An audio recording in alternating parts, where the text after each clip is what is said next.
The NBA Finals are just getting started. In Game 1, Denver hosted its first Finals game in franchise history. They destroyed Miami by double digits. In Game 2, with their backs against the wall, Jimmy Butler and Miami responded once again, taking control of home court advantage, holding off a late Nuggets rally, late stages in the fourth quarter, winning by 3 points. Now, the series goes back to Miami for Game 3 on Wednesday night. Who will take control in these finals? Also tonight, we have a special segment with an update spot with our very own HiJacker Mike on Oakland Athletics ballpark.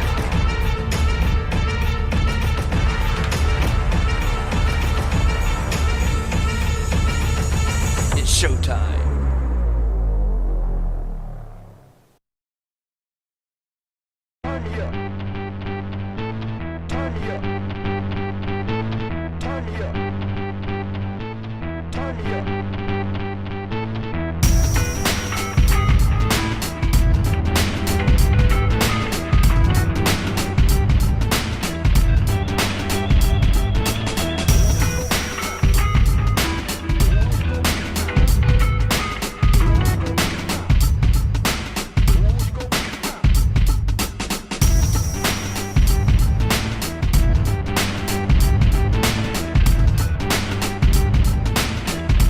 From the gridiron to the court, talking all that is sport, breaking down the latest news, scores, and more. Welcome to our Nation Sports Show.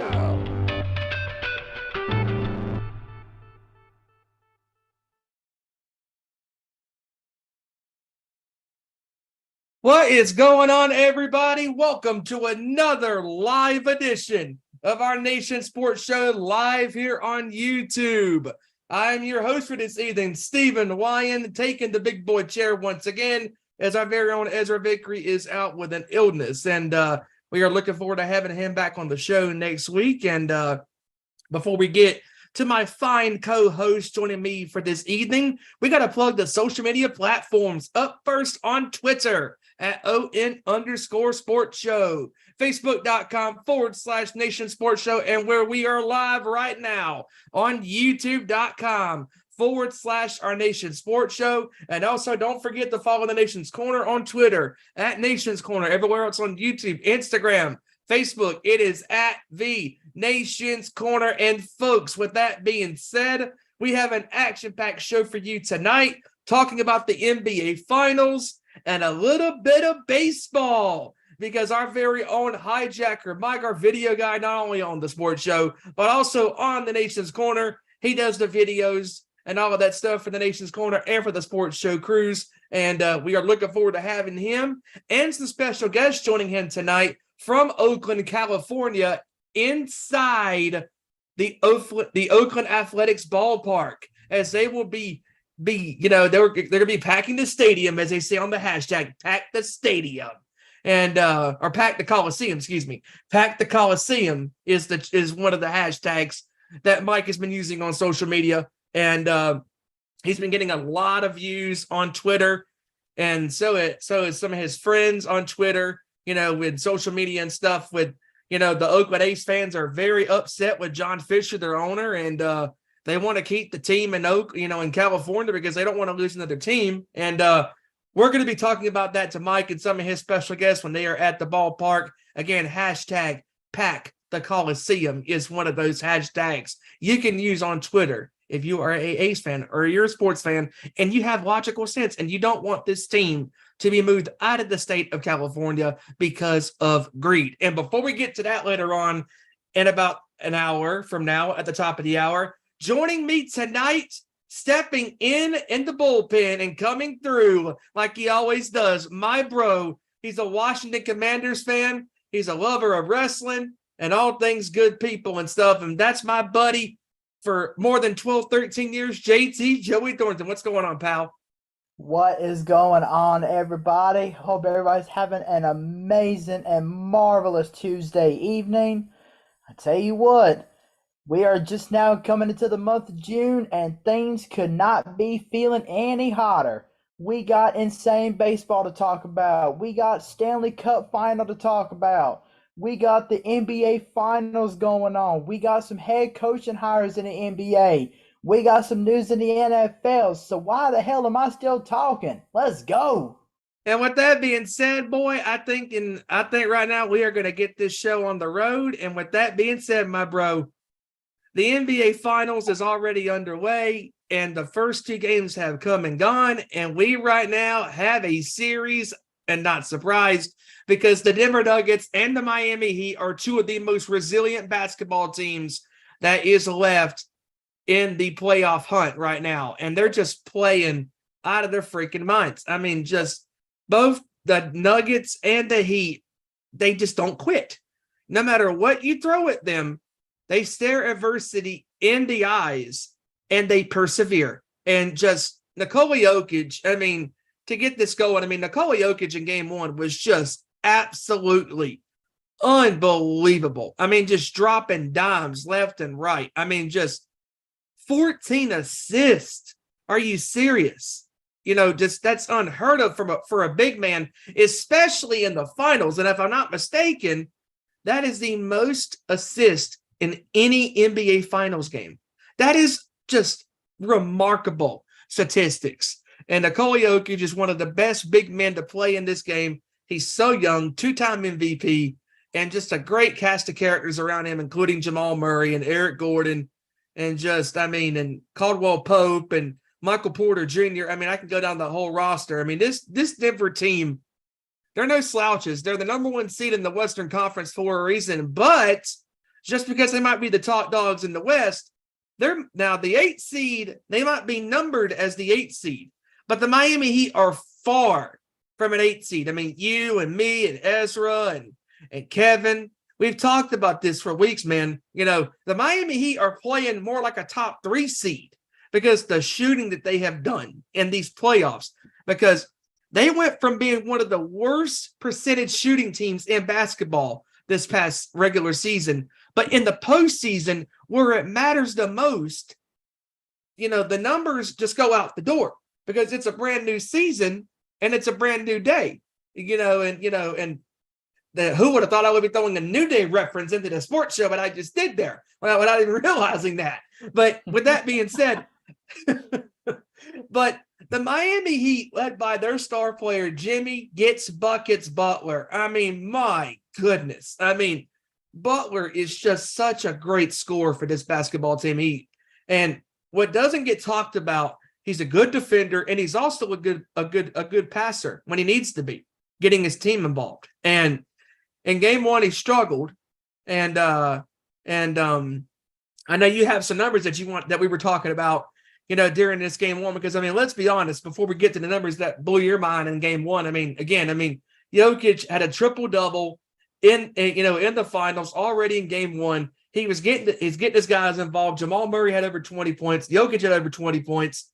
Just this team was clicking on all cylinders. And Eric Gordon, I mean, my goodness, just like the days in Houston with the Rockets. I mean, and that first quarter, he was already in double figures, and just playing great basketball they were in game one. But there was particular numbers, especially with the Heat side of things, that blew your mind. So give everybody your thoughts on, this game one performance by the Nuggets and by the Heat and some of their numbers and stuff. So this game one performance could not have gone any better for the Denver Nuggets. I mean, Nikola Jokic was on his game. Jamal Murray was on his game. Yeah, I mean, the Nuggets starting five, they had some holes in there, but they were still able to get the job done regardless. And sometimes it may not be the absolute starting five that makes the most impact, because for one thing, you can ask the Miami Heat about that, because everybody who was following the Miami Heat in the playoffs were getting behind players such as Jimmy Gets Buckets Butler, Kyle Lowry, Kevin Love, Duncan Robinson, Max Strus, Gabe Vincent. everybody was getting behind those players. But this dude named Haywood Highsmith, I mean, I saw that he scored 18 points in that game one, even lost against Denver. And in my mind, I was like, who the heck is this kid? I ain't never heard of him. But yet, he went out and had one of the most phenomenal game ones out of an underrated player in my opinion, NBA history. Because nobody knew about this kid. I mean, yeah, the Miami Heat fans probably knew about it because, well, he's on the team, of course. But nobody else knew who this Joker was. I don't even think the people on SportsCenter knew who this dude was. And that's really saying something. But, yeah, the fact that Nikola Jokic once again proved why he is one of the most dominant big men to play in this game. I mean, it sucks that he couldn't get a third straight Finals MVP, but in the end, Joel Embiid from Philadelphia, he got the votes that he needed more than anything to finally win that elusive MVP award. But that's a whole different story for a whole nother day. But yeah, Nikola Jokic proved once again why he is one of the most dominant big men in the history of the NBA. Yeah, I mean, he still has a ways to go to compete with the other big men in the game, such as the Larry Birds, the Bill Russells, the Kareem Abdul-Jabbars. He still has a little ways to go. But there's no doubt in my mind that Nikola Jokic is making his way up there to be one of the best big men in the history of basketball. And his teammates around him, especially Jamal Murray, that dude just gets more and more clutch with each passing game, with each passing moment. Yes, he does. I mean, Jamal Murray is just clutch. I mean, he almost reminds me of the Mr. Clutch, Jerry West, who shined the light for the Los Angeles Lakers so many years ago. I mean, and Jerry West is always going to be a famous man because not only is he known as Mr. Clutch, but he's the man behind the NBA logo. I mean, it just amazes me how these Denver Nuggets have just taken the NBA playoffs by storm. And the fact that they're saying, ain't nothing going to fluster us. I mean, yeah, we're the number one seed in the West, but we still got a ways to go. And like I mentioned in the pre-show, I got mad respect for Denver Nuggets coach Mike Malone. Because let me tell you, if that dude doesn't know how to coach a basketball team, then I don't know who in the world does. Because in that press conference after week one, I mean, ESPN app did an entire story regarding this quote that I'm about to say. Because every sports fan out there realizes that the NBA Finals is not a one-and-done series. It's not one and done. It's a 7-game, best out of 7 playoff series. So that means for anywhere between 4, 5, 6, and 7 games, you got to bring that intensity. You got to bring that competitiveness. You got to bring that drive. And if you don't, or if you start celebrating too early, then chances are it's going to come back to bite you in the rear end, right in the place where the sun does not shine. And Mike Malone in that press conference when he said, oh, my team hasn't done a dang thing yet. We haven't done anything. I mean, yeah, we took game one, but that doesn't mean we need to start celebrating right now. I mean, as soon as he said all that, I was like, yes. Because the NBA Finals is not like the NFL. NFL is one and done. You have a bad game in the NFL playoffs, you're screwed. You have a bad game in the NBA playoffs or Major League Baseball or NHL or no matter whatever sport you watch, you still got another chance. But you had that bad game one, no matter what sport you play, or you start celebrating early in game one, I mean, chances are you're going to be in for a long journey, my friend, because nobody needs to be celebrating right now. Not even the Miami Heat, who took game 2 the other night, which we're about to get to in just a minute here. But yeah, this Denver Nuggets team and the Miami Heat are two of the most respectable franchises right now in the history of the NBA, and that is because of number one, their star players. Denver with Nikola Jokic and Jamal Murray, Miami with Jimmy Gets Buckets Butler, and all those other guys surrounding him that make up this amazingly cohesive unit. And number two, the head coaches. Mike Malone is one of the most respectable coaches in the history of college basketball. And you might be wondering who's number two? Well, it's the man he's coaching up against, and that's Eric Spoelstra for the Miami Heat. Eric Spoelstra, I mean, he knows how to take a team that has looked rough and turn them into absolute diamonds in the rough, especially come playoff time. I mean, ever since the dude took the helm back in 2007, in a span of 15 seasons, he has taken these Miami Heat teams to 6 NBA Finals appearances in 15 seasons. That is almost unheard of in this day and age.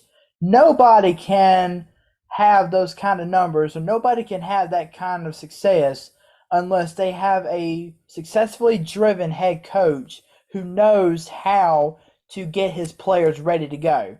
And that is what Eric Spoelstra and definitely Mike Malone have been doing. So, I mean, we're only 2 games into this series, folks. It's tied 1-1. Game 3 is being shifted to Miami starting tomorrow night. Game 4 is going to be intense also in Miami. And then Game 5 is going to be back in Denver. And if possible, Game 6 back in Miami and Game 7 back in Denver. So, yeah, we're only 2 games into this series, folks. It's tied 1-1. So get ready for a dogfight because it's going to happen start tomorrow night down in sunny Miami, Florida. Yes, it is. And now getting the game 2 of the NBA Finals from Sunday night in Denver. It was a close game, but this game had peaks and valleys unlike any other in quite some time. I mean, it was amazing how both these two teams went on a game of runs. And that's what the game of basketball is. Basketball is a game of runs. And both Miami and Denver went on runs in this game. Denver at one point was up by 15. Before that, I mean, Miami got off to a hot shooting start, including Dennis Schroeder, who hit his first couple of threes in the first quarter. I'm like, man, this guy just no hesitation. He's just firing the cannon, just boom. Yeah, he just no hesitation. That's what you got to be as a shooter. No hesitation. Just let it rip, let it fire. And just that's how Miami came off. They were so aggressive, and Gabe Benson was getting it going. I mean, Jimmy Butler was being the assister during the first couple of quarters. Jokic was scoring in bunches, and at one point had 18 points in the third quarter, and Denver was just on a roll. Whenever they just kept leading, throughout the game. And then Miami in that fourth quarter, just in that little blink, I mean, Duncan Robinson, I mean, my goodness. Duncan Robinson comes in the fourth quarter and hits his first 3 shots, let alone 2 threes to start that fourth quarter. And that was the telltale sign that Miami was not going to miss their shots. And it was unbelievable just how relentless Miami was, even when it looked blink and bleak, and all that stuff. And the Denver crowd, the altitude, all of that stuff, and take that into account, because in game 1, the altitude clearly got to Miami. They were missing wide open shots. They couldn't hit their threes. They couldn't get to the paint and stuff like that. And just Miami got accustomed to to where they were at, to the location of the Mile High City in Denver, Colorado, and they played a way better game. They stayed with the game plan. I mean, even when they were down in that first half into the third quarter, going down by 15, they just kept chipping away. Points here, points there. And just how resilient they were, and Vincent was just, my goodness, dude. I mean, he just could not miss. I mean, he was hitting threes and getting to the paint And just I could not believe how great this Miami team responded. But honestly, dude, it's not surprising. I mean, Miami, this is the first time they've trailed, in a series like this. After taking game one in the first three series, and they still responded, with a great, road victory, and Jimmy Butler, like I said, was being, the assister and, getting his teammates involved. And then in the fourth quarter, Jimmy gets buckets. Butler just decided, hey, I'm going to take over. Ended up scoring over 21 points and getting his teammates involved. I mean, and Gabe Vincent had over at 21, I believe, and Duncan Robinson was in double figures, and Schroeder was playing better. And my goodness, I mean, this Miami team, again, they might be an 8 seed, but they sure as hell ain't playing like it. And Nikola Jokic, I mean, what more can I say as far as Denver is concerned? Nikola Jokic on Sunday showed why he is the best big man right now in the NBA.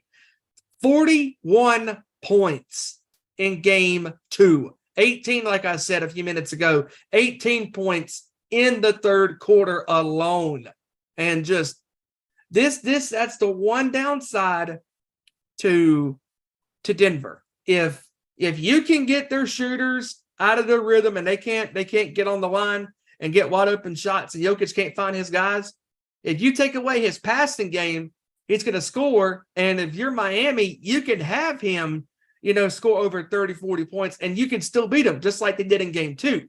Just like, if Jimmy Butler has a 30, 40 point game, you can still beat him. But just like what Miami did to Denver in game 2, you have to stop Schroeder. You have, Strus.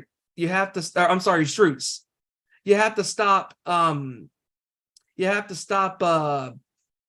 Vincent. You have to stop, what's his face? Lowry and, Robinson, because Duncan Robinson in game 2, like I said, was just incredible. And Strus was incredible. I mean, just to have a struggling game like he did, and he no hesitation. He just kept firing, and just kept shooting his way. And you know what? If you can perform like that on the road, and play consistently, and I'll let you give your thoughts on this after this.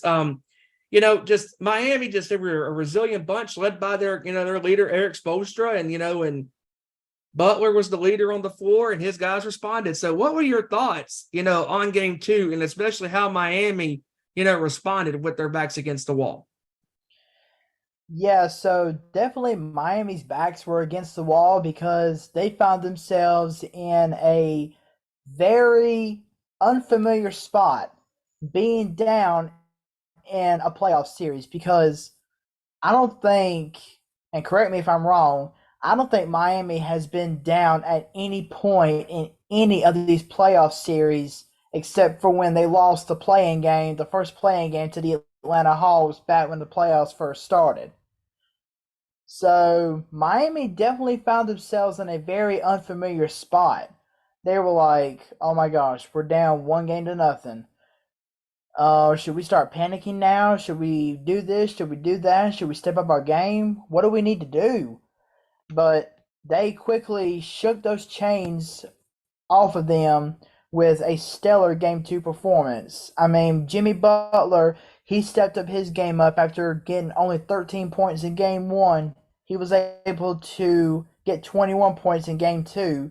Yeah, his shooting wasn't all that good. He was 7 of 19 from the field, but if you have players like Bam Adebayo, who shot 8 of 14 from the field, Gabe Vincent, who led the Miami Heat in scoring, shooting 8 out of 12, including 4 of 6 from three-point range, and you have players like you mentioned, Stephen, Duncan Robinson, who had an unbelievable game in Game 2 against Denver, shooting 4 for 5 from the field, including 2 out of 3 from three-point range. Now, here is a mind-blowing stat that needs to be shared.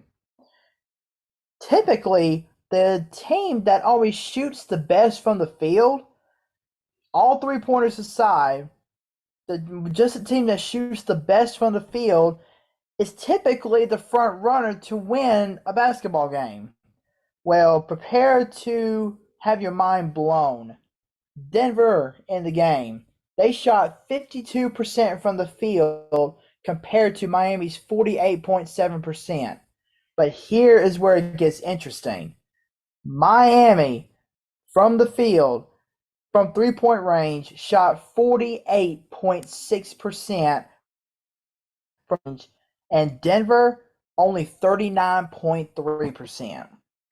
The three-point game in Miami really got better compared to game one because Miami, it seems like in game one, they couldn't hit a single three-pointer if their lives depended on it. But game two, they were like, yeah, we had a rough game one, but we're going to go out there and prove that we can win on the three-point shot. And that's exactly what they did. I mean, Duncan Robinson going 2 for 2. I mean, 2 out of 3 from three-point range. Gabe Vincent going 4 out of 6 from three-point range. I mean, even Kyle Lowry going 2 for 3 from three-point range. I mean, the players were knocking down the three-pointers that they needed to knock down.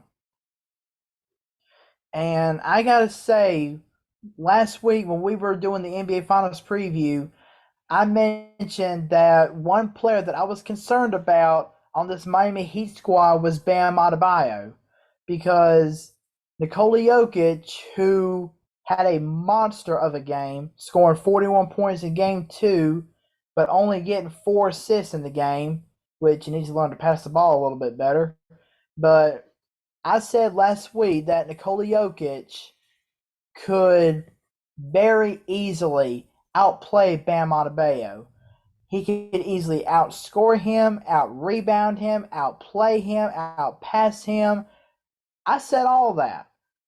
But throughout these first 2 games of the NBA Finals, Bam Adebayo has really proven himself. Yeah, Nikola Jokic is technically still outplaying him, but Adebayo is proving his worth.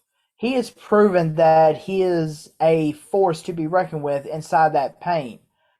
And Bam Adebayo, along with Jimmy Butler, Max Strus, Gabe Vincent, Duncan Robinson, I mean, they're going to their favorite place starting tomorrow night, and that is their home court. But just because Miami is now hosting games 3 and 4 on Wednesday, and I believe Saturday night is game 4, if I'm not mistaken. Yeah, they're hosting the next 2 NBA Finals games, but they also need to keep in mind that Denver, even though they haven't had the best road record in the postseason, anything can happen. Just because you have the hometown, just because you have your hometown fan base by your side, it don't mean anything. And I'll also add to this too, real quick before you continue. Also, generally people will say that, oh, the role players will play better. I mean, even though Max Strus had a great game 2 performance, shooting the ball better on the road, he might have a better game at home, and Duncan Robinson might have a better game at home.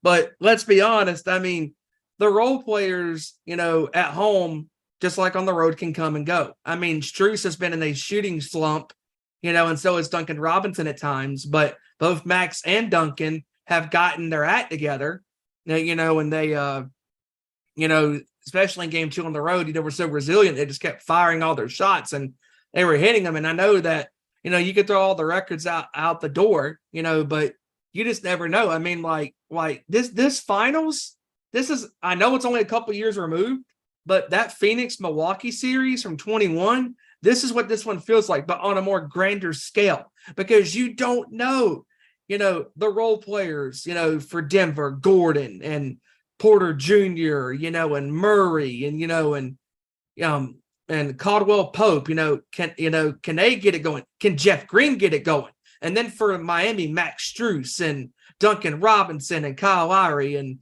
you could just go down to Bam Adebayo, who's pretty much a star at this point. But thinking about this, I mean, even in retrospect, possibly they're in a situation where they can get back one of their guys who's been out for weeks and months, and Tyler Hero. He could come back in these finals. Who knows? maybe he could be the X factor. Because think about it, if Victor Oladipo isn't injured, I mean, let's be honest, Joey, this Miami team would probably be the number 1 seed again in the Eastern Conference, and they would probably still be in the finals. I mean, you know, they've had a great run so far, but I really think if Tyler Hero and Oladipo was in the lineup, along with Strus, along with Robinson, along with Kyle Lowry, I mean, this Miami team is loaded. Like, I know the numbers say that they're an 8 seed, but good grief, they're far from an 8 seed. Continue. Absolutely. I mean, and there's rumors going around that Tyler Hero could be back as soon as tomorrow night for Game 3 of the NBA Finals. Isn't that crazy?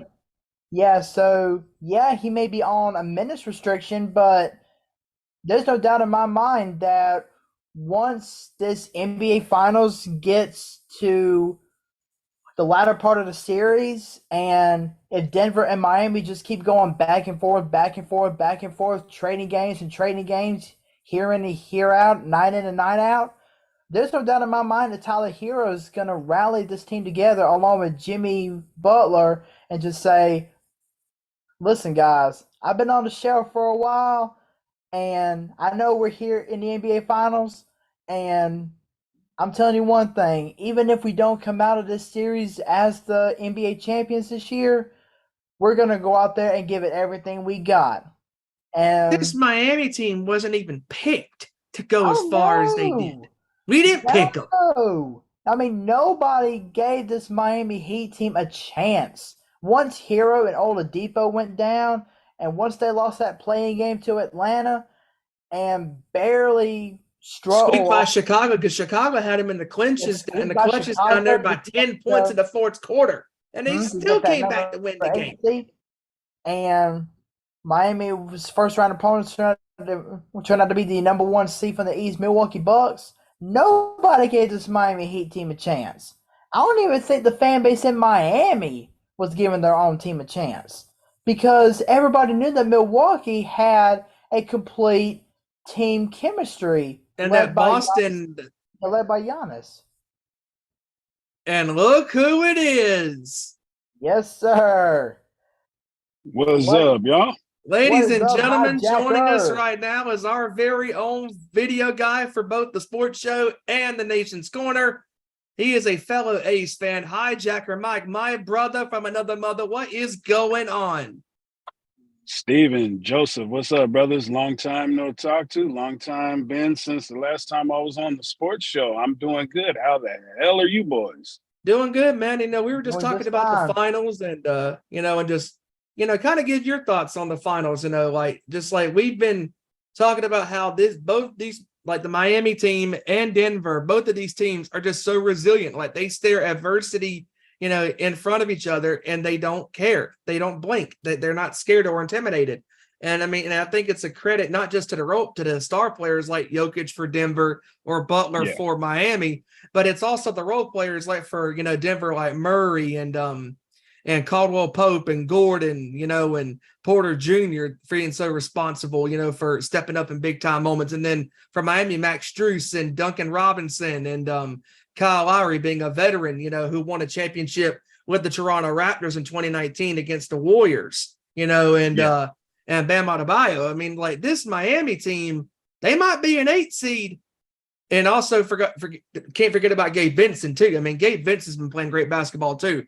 But this Miami team is far from an 8 seed. They are playing like a top, tier team in the Eastern Conference, because we both agreed that if Tyler Hero and Victor Oladipo were not even injured, this Miami team might even be the number 1 seed again, and they might be where they are right now, which is the NBA Finals. But alone that they got to the finals without Oladipo and Hero being in the lineup, it's just very impressive. Oh, definitely, man. Definitely. I was very skeptical after how Denver came out in game 1 and convincingly fashion took care of Miami. Mm-hmm. I was not expecting Miami to come back. They were down by 10 in the third quarter, right? I believe it was 10. Yes, it was 10 going into the fourth quarter. They were down by 15, and then Miami cut it to 10 leading into the fourth quarter. Yes. Yeah, and the way they came back in that fashion was remarkable because I'm thinking Joker and the Nuggets are going to smash Miami in both games at home. But they came back in convincing fashion on that second game and convincingly won. Now I'm looking at it saying, they have a chance to go home and take the next two games at home if they can. They are heavily favored to win at home, I believe. So we will see. But yeah, man, this finals is crazy, because I didn't think Miami was going to get past the Celtics after they came back from 3-0 down. No, because if this would have been a 2-0 series hole for Miami, which they have not faced all season long, then that would have been their death sentence. Because I mean, you're not going to come down against that Denver team. I mean, Denver is just playing incredible, and and the fact that Miami got what they wanted, and that was a series split, on the road in Denver, going back home for games 3 and 4 tomorrow night, game 3 being in Miami. That this Miami team's fan base, if they're not believing now, then I don't know what believing is. I mean, they are such a resilient bunch. I mean, Jimmy Butler is just a leader among men, and so is Jokic for Denver. I mean, these two dudes are leading their basketball teams, where both of their locker rooms believed that they can get there. But all of us here on the sports show and all of the experts, in the media, none of us picked Denver or Miami to go to the finals. And that's what makes this finals matchup, so unpredictable, because we don't know, if Strus or Robinson or Lowry or Adebayo, I mean, or Vincent for Miami, or Caldwell Pope, or Murray and Porter Jr. and Gordon. I mean, these two rosters are pretty evenly matched. I mean, they're both constructed very well. I mean, like Kevin said last week on the sports show, I don't have a dog in the fight. All I want is a competitive final series. And right now we are guaranteed at least 5 games. And it should be a hell of a series, and I'm looking forward to the rest of this matchup, happening, and the finals continue tomorrow in game 3. And I mean, just real quick as well, what do you think as far as, because the way I look at it with these two games is Denver, Jokic got it going in game 1 from rebounding the basketball and getting his guys involved. That's why Gordon had over 15. That's why Murray had over 20. That's why Porter was in double figures. I mean, and Caldwell Pope was hitting his shots. I mean, Jokic, when he has passed the ball at such reckless fashion, just remarkable fashion.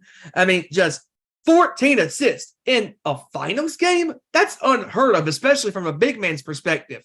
And then in game 2, he only had 3 assists, but he had 41 points. And I think, Mike, before you give everybody your thoughts on, what do you think Miami did to take away those 2 out of the 3 fashions of Jokic's game? Because if Joker is doing all 3 of those fashions of basketball, I don't think Miami is winning game 2. Your thoughts? Yeah, definitely, because you have to take something away from Joker.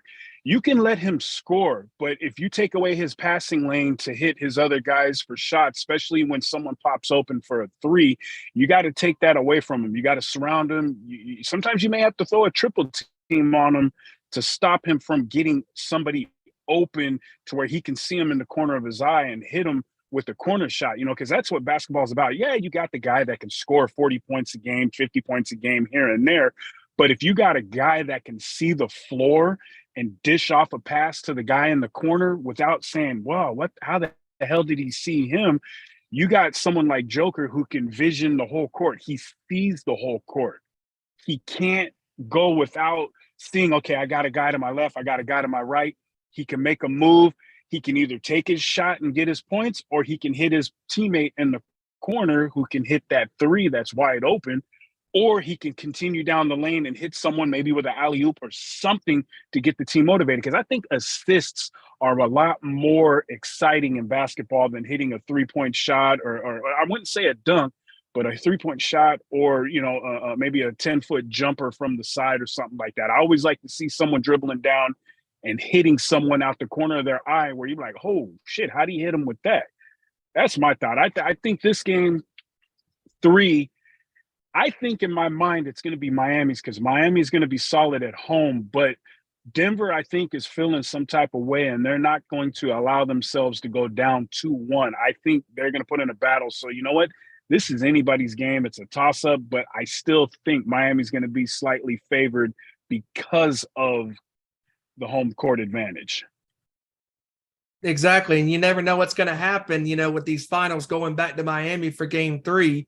And it's an even matchup. And we shall see what happens coming tomorrow night for game 3 in South Beach.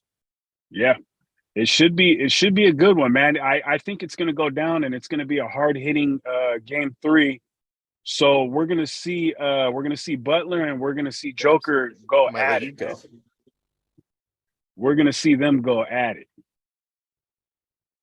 I mean, we've already seen them go at it here in these first 2 games. So, like I mentioned back when I was going over game 1, we're only 2 games into the finals, so be prepared to see a dogfight because we're going to see it. Oh, definitely, man. They're going to go at it, man. I have a feeling that this will go all 7 games, and we're not going to be disappointed. This is going to be one of the most talked about NBA finals that doesn't have my Golden State Warriors in it in a long time. Hey, I mean, Golden State may not be in it, but I'll tell you who is, and that's 2 of the most respectable head coaches in the game alongside Steve Kerr himself, Mike Malone and Eric Spoelstra. I mean, these 2 guys, they know how to take rough-looking players and turn them into diamonds. I mean, these coaches know how to get the respect that they deserve, and they know how to get their players ready for game day. So, like I said, we're in for a dogfight because definitely. I mean, this series is tied 1-1, but this series is far from over. Far from over. Oh, yeah, and it's exciting. These first 2 games have been exciting. They have people on their edge and ready to watch, man. So people are ready for this. Oh yeah. So Very I much say, bring so. it on. Bring it on, because that's what we want, is a very competitive basketball series, especially for a championship. And that's what I think we're going to be having right now, is a very competitive finals matchup, and it should be very exciting to see what happens. Exactly. Yeah, I know teams or fans, I should say. I know fans always want to see their team smash the other opponent and win it in 4 games, a sweep. I understand. I'm the same way. I always wanted the Warriors, when they got to this point, to sweep, because you just want to see them kick someone's ass and take names. Mm-hmm. But as a fan looking at 2 teams that you don't watch, because I don't hate any teams. Yeah, I may dislike certain teams. Like I never was a big Laker fan because they always were the rival out here in the West, especially with the Warriors. Even when the Warriors were bad, and Kobe and Shaq were running the Lakers, it was tough. It was tough because, you don't have a leg to stand on in that dogfight because your team is getting smashed all 4 games all year long against the Lakers, especially running with Kobe and Shaq. It was tough. What's up, Gabe? What's good? What's going on, man? What's going on, big dude? Everybody, this is Gabe, one of my homies out at the Oakland Coliseum that'll be joining us for the athletics run here we'll be talking about shortly. What's up? Gabe, we got Stephen Wyand and Joseph Thornton here. What's going on, Nice brother? to How meet you y'all. doing? Nice to I'm meet you. doing good. How about you guys? Good. Just Doing talking all about a little basketball in these finals. I mean, it's a very competitive final series, so far. I mean, it's anybody's ball game right now. I mean, Denver and Miami are just 2 resilient bunch teams that can just get it going, like very quickly. I mean, just like the role players, the star players, they're just both even oil machines. That's pretty cool. So Definitely, man. Yeah, so I mean, like, as far as keys to victory for me, as far as game 3 is concerned, I mean, Miami's role players have to continue to score, like they did in game 2. I mean, Strus, hitting his first couple of threes, just no hesitation, and Kyle Lowry got it going, hitting a couple of threes as well. And Gabe Vincent had over 21 points and all those threes he was hitting. I mean, their role players are going to show up probably at home, but they got to continue to score in bunches and be consistent. And when their shots aren't falling, believe in their other teammates like Adebayo to get it going, because Adebayo's been playing great basketball too. And Jimmy Butler, I mean, Jimmy gets buckets Butler for a reason. I mean, come on. I mean, he's a leader, and Eric Spoelstra's a leader as the head coach. I mean, he's been in here so many times. He's a leader among men. He knows what happens. He knows what his team needs to do, and they follow his lead. And just like Miami, Denver's going to be ready too, going on the road in Miami. I mean, yeah, they may not be a great road team, but knowing the Joker, he's going to get his team ready, ready to stand up in front of adversity, in front of a hostile crowd in South Beach, Florida, Miami, and we'll see what happens. Look, all I say is if Joker gets going, it's going to be very hard to stop that dude. Once he gets going, he's dangerous. I'm afraid of him, man. Dude, when the Warriors went into Denver, I think he scored 40 points on, I think, the first game we went into Denver. And it was just one of those things where, like, just don't let him get the ball. Don't give him the ball. Please don't let him get the ball. As soon as he gets the ball, he's shooting a three. He's down low. He's catching his rebounds. He's getting his teammates' rebounds, kicking them back out. It's just a pain in the ass when you got a big man like that can shoot and just annihilate you all over the damn court. Absolutely. Absolutely. I mean, you can try everything you can against Nikola Jokic. You can put a big man on him. You can double team him. You can triple team him. But he'll still find a way to get that ball and knock down the open shot, whether it's close to three-point range, or inside the paint. He'll still find a way to knock it down. And that's why he's just so elite with the basketball. Absolutely. And that's what scares me about Jokic, is playing as a big man, as a 7-footer. I mean, he's this generation's like Tim Duncan with the fundamentals, but he's also got that court vision like a Magic Johnson or a Tony Parker, and just unbelievable player Nikola Jokic is. I mean, just incredible vision for a big man. Absolutely. Oh yeah. He, for a big man, he's the next big best thing since probably Shaq and Tim Duncan, in my opinion, in the last 20 years. Yes. Not just them, but I would even add Dirk Nowitzki in there, because Dirk Nowitzki was shooting range for his size at 7 foot. I mean, just incredible. But Jokic is just them and then some. Like, this dude is amazing to shoot threes and to drive like a big man, hitting free throws, unlike a big man normally would. I mean, just incredible specimen is the Joker. Absolutely. Yeah. It's kind of like they went to the chemistry lab with Michael Jordan, Sean Kemp, Shaquille O'Neal, and Dirk. Yes. And created this dude. Yes. Hey, can we get a freakazoid as a big man in basketball? Sure, why not? What do you want? Yeah, why Jordan. not? Duncan, we gotta go. Duncan, check. We gotta go visit. We gotta go visit that chemist on South Park that makes the four-ass the monkey. Yes. I mean, what do you want? What do you want there, sir? Yeah, can I get a guy that's like Jordan? Sure. Check. Duncan, check. Shaq, check. Kemp, check. Kareem, check. Magic Johnson, check. Tony Parker, check. Yep. There you go. Kaboom.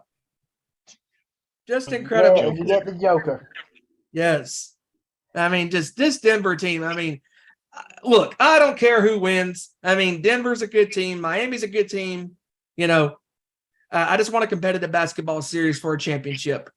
Absolutely. And like I said last week, I'm not picking a clear winner in this series because I like and respect both teams, especially since they got very respective head coaches at the helms. So all I want is a dogfight of a series, and that's what we've seen right now, and I hope it continues. And that's what it's looking like. I mean, this series could go either way. I mean, just Denver has proved every critic wrong that they are the best team in the Western Conference, and Miami has proven all of us wrong on this sports show, and all of the media in ESPN, at TNT, CBS, Fox Sports, you name it. Everybody has been proven wrong. We've all were wrong, and we deserve to be wrong because these are two teams that it doesn't matter. They will stare adversity dead in its eyes, and it will bounce back through against adversity. And it's going to be a hell of a finish in this championship series. Oh yeah, and we're just getting started. Like, it's just begun. I mean, we'll see what happens. Yeah. And Go ahead. Yeah, I'm excited to see. Like I said, I think this series is going to go all 7 games. It's just going to look that good. I think Miami might be able to get both games at home, but then something tells me inside it's going to be split. I think Joker and Denver is going to pull off this game 3 and get that 2-1 lead, and then Miami's going to say and they're going to pull it back before they go back to Denver. It's mind blowing, man. I can't even fathom to think what's going to happen in this series because it's just that crazy.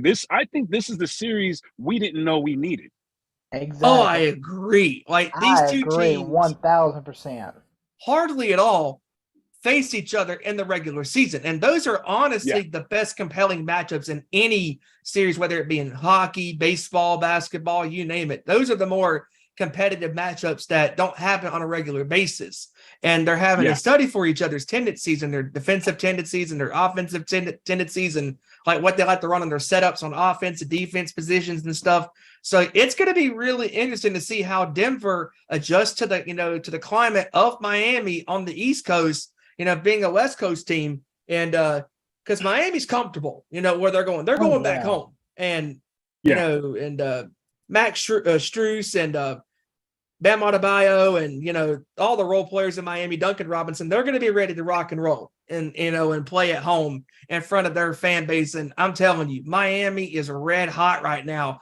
Just like this, they're playing some of the best basketball that we have ever seen from a 8 seed statistically. Again, they might be an 8 seed, but they are not playing like an 8 seed. No.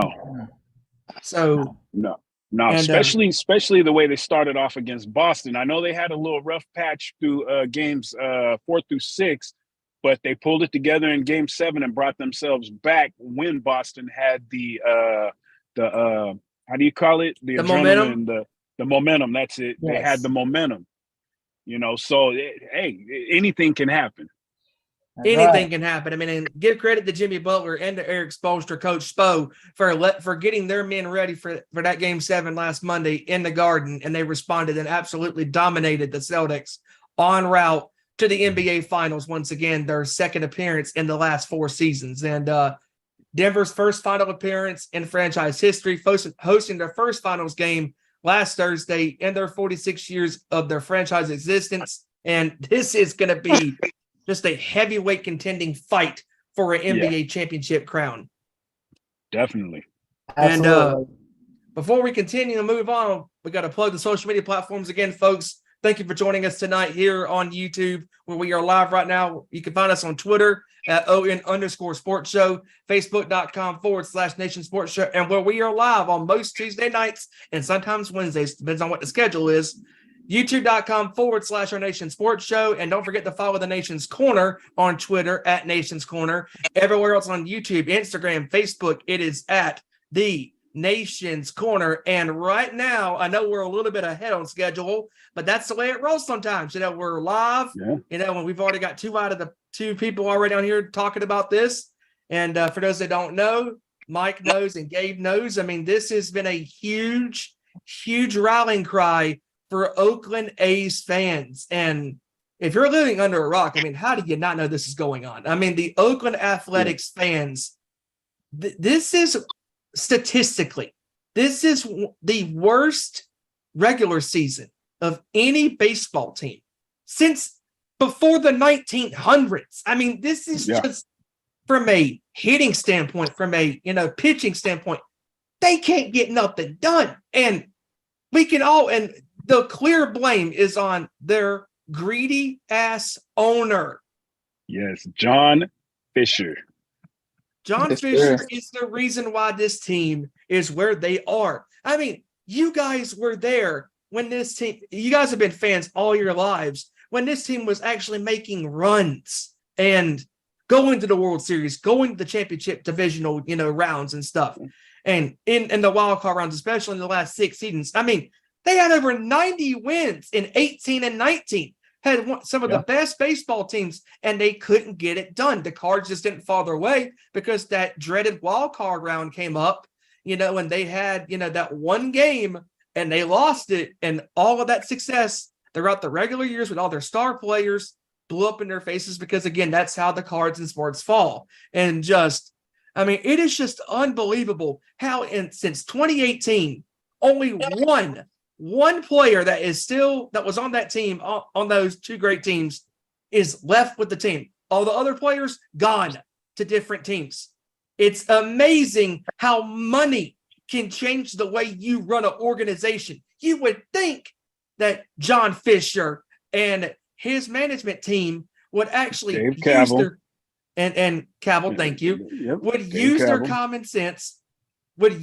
common sense in keeping the core players, or try to keep the majority of their core players with this baseball team, because they were making great runs and great cracks at getting further into the postseason. But, I don't want to spend no more money than I have to. Dude, you're a freaking billionaire for a reason. You have deep pockets. You can afford to sign these guys to max contracts. I mean, hell, look at the Yankees. Look at the Dodgers, for God's sakes. I could go down to Philadelphia. Giving what's his face? Harper, that big contract. Bryce Harper. Bryce Harper, Mike yes. Trout. Mike Trout, yes. Giving all of these guys these maximum contracts. You have all of this money. Yeah. Shohei Ohtani is on deck, man. Shohei Ohtani is going to be the next big contract to come up here next year. Yep. I believe it. I believe it too. Ohtani is just an incredible baseball player. He can pitch and he can hit.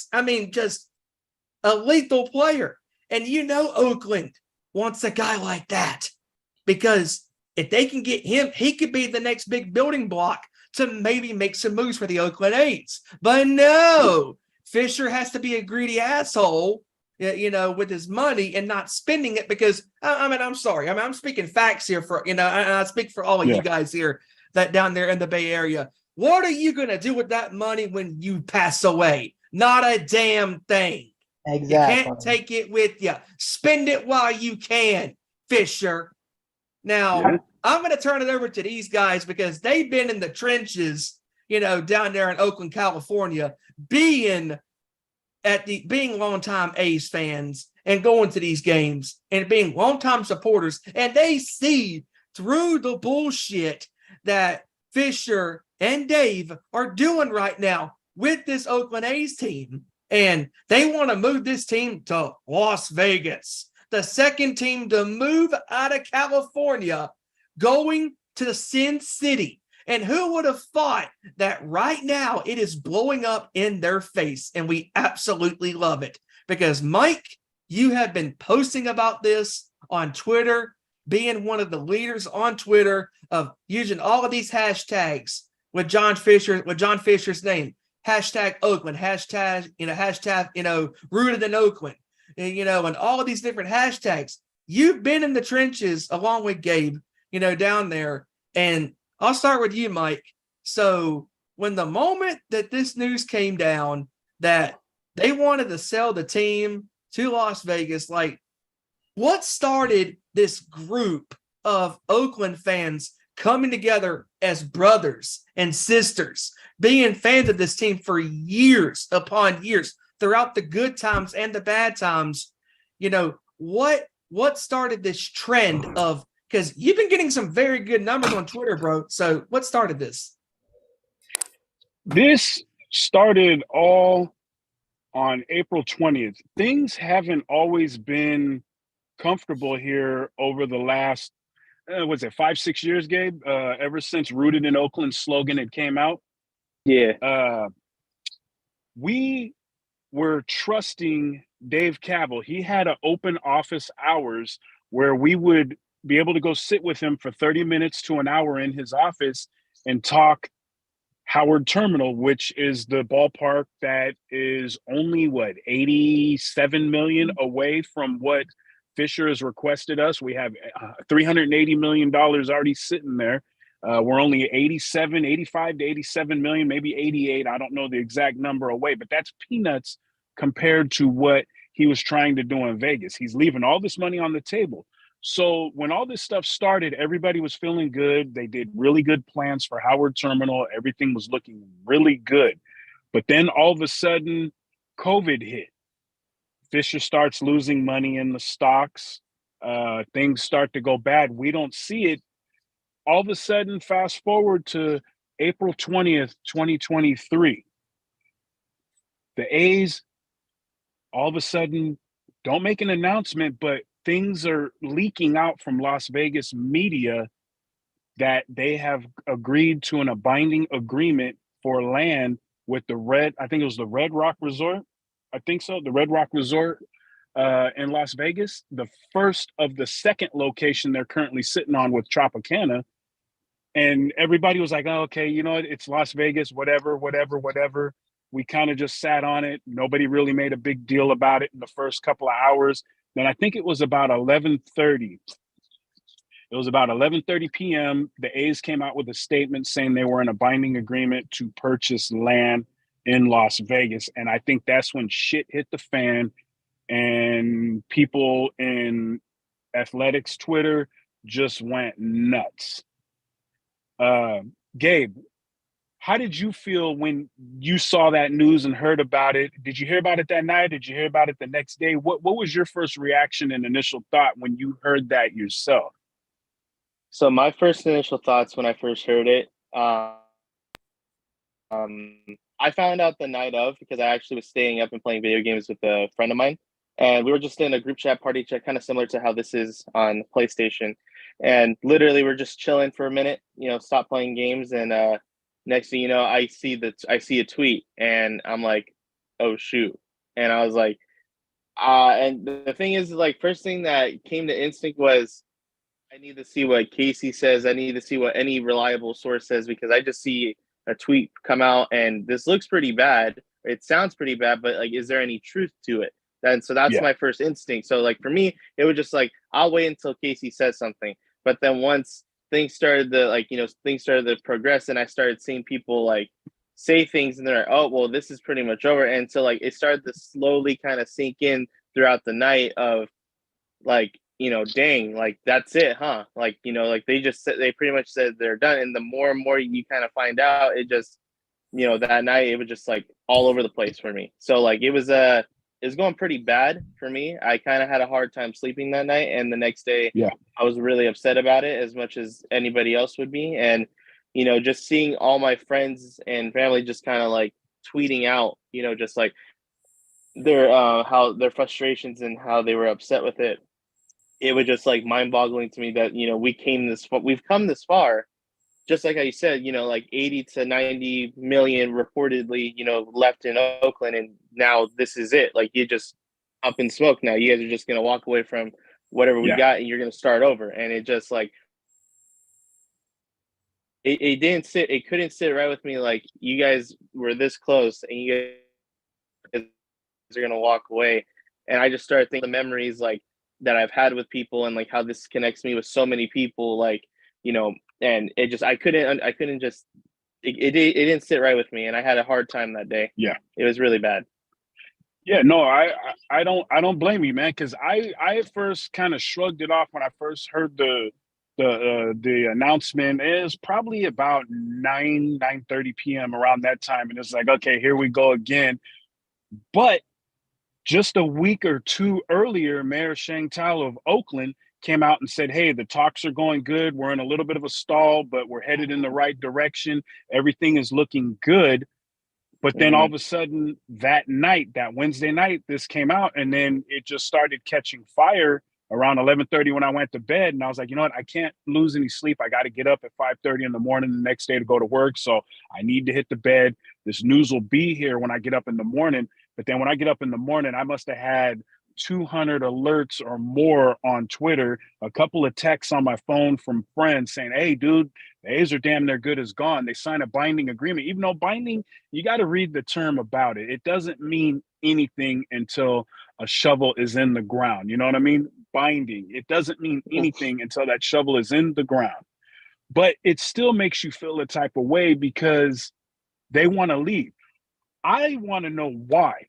Why did Cavill sit there and lie to us? Fisher isn't going to sit and talk with us, but why is Cavill going to sit and lie to us when hundreds of people sat in his office listening to him say, yes, this is what we want to do. We want to buy the Coliseum land. We want to turn it into a Legends playground for kids to play at. Tear down the stadium, leave the field so little leaguers can go play on it. We want to have a big park. We want to have businesses. We want to have homes. Then we want to go 10 miles down the freeway to Jack London Square.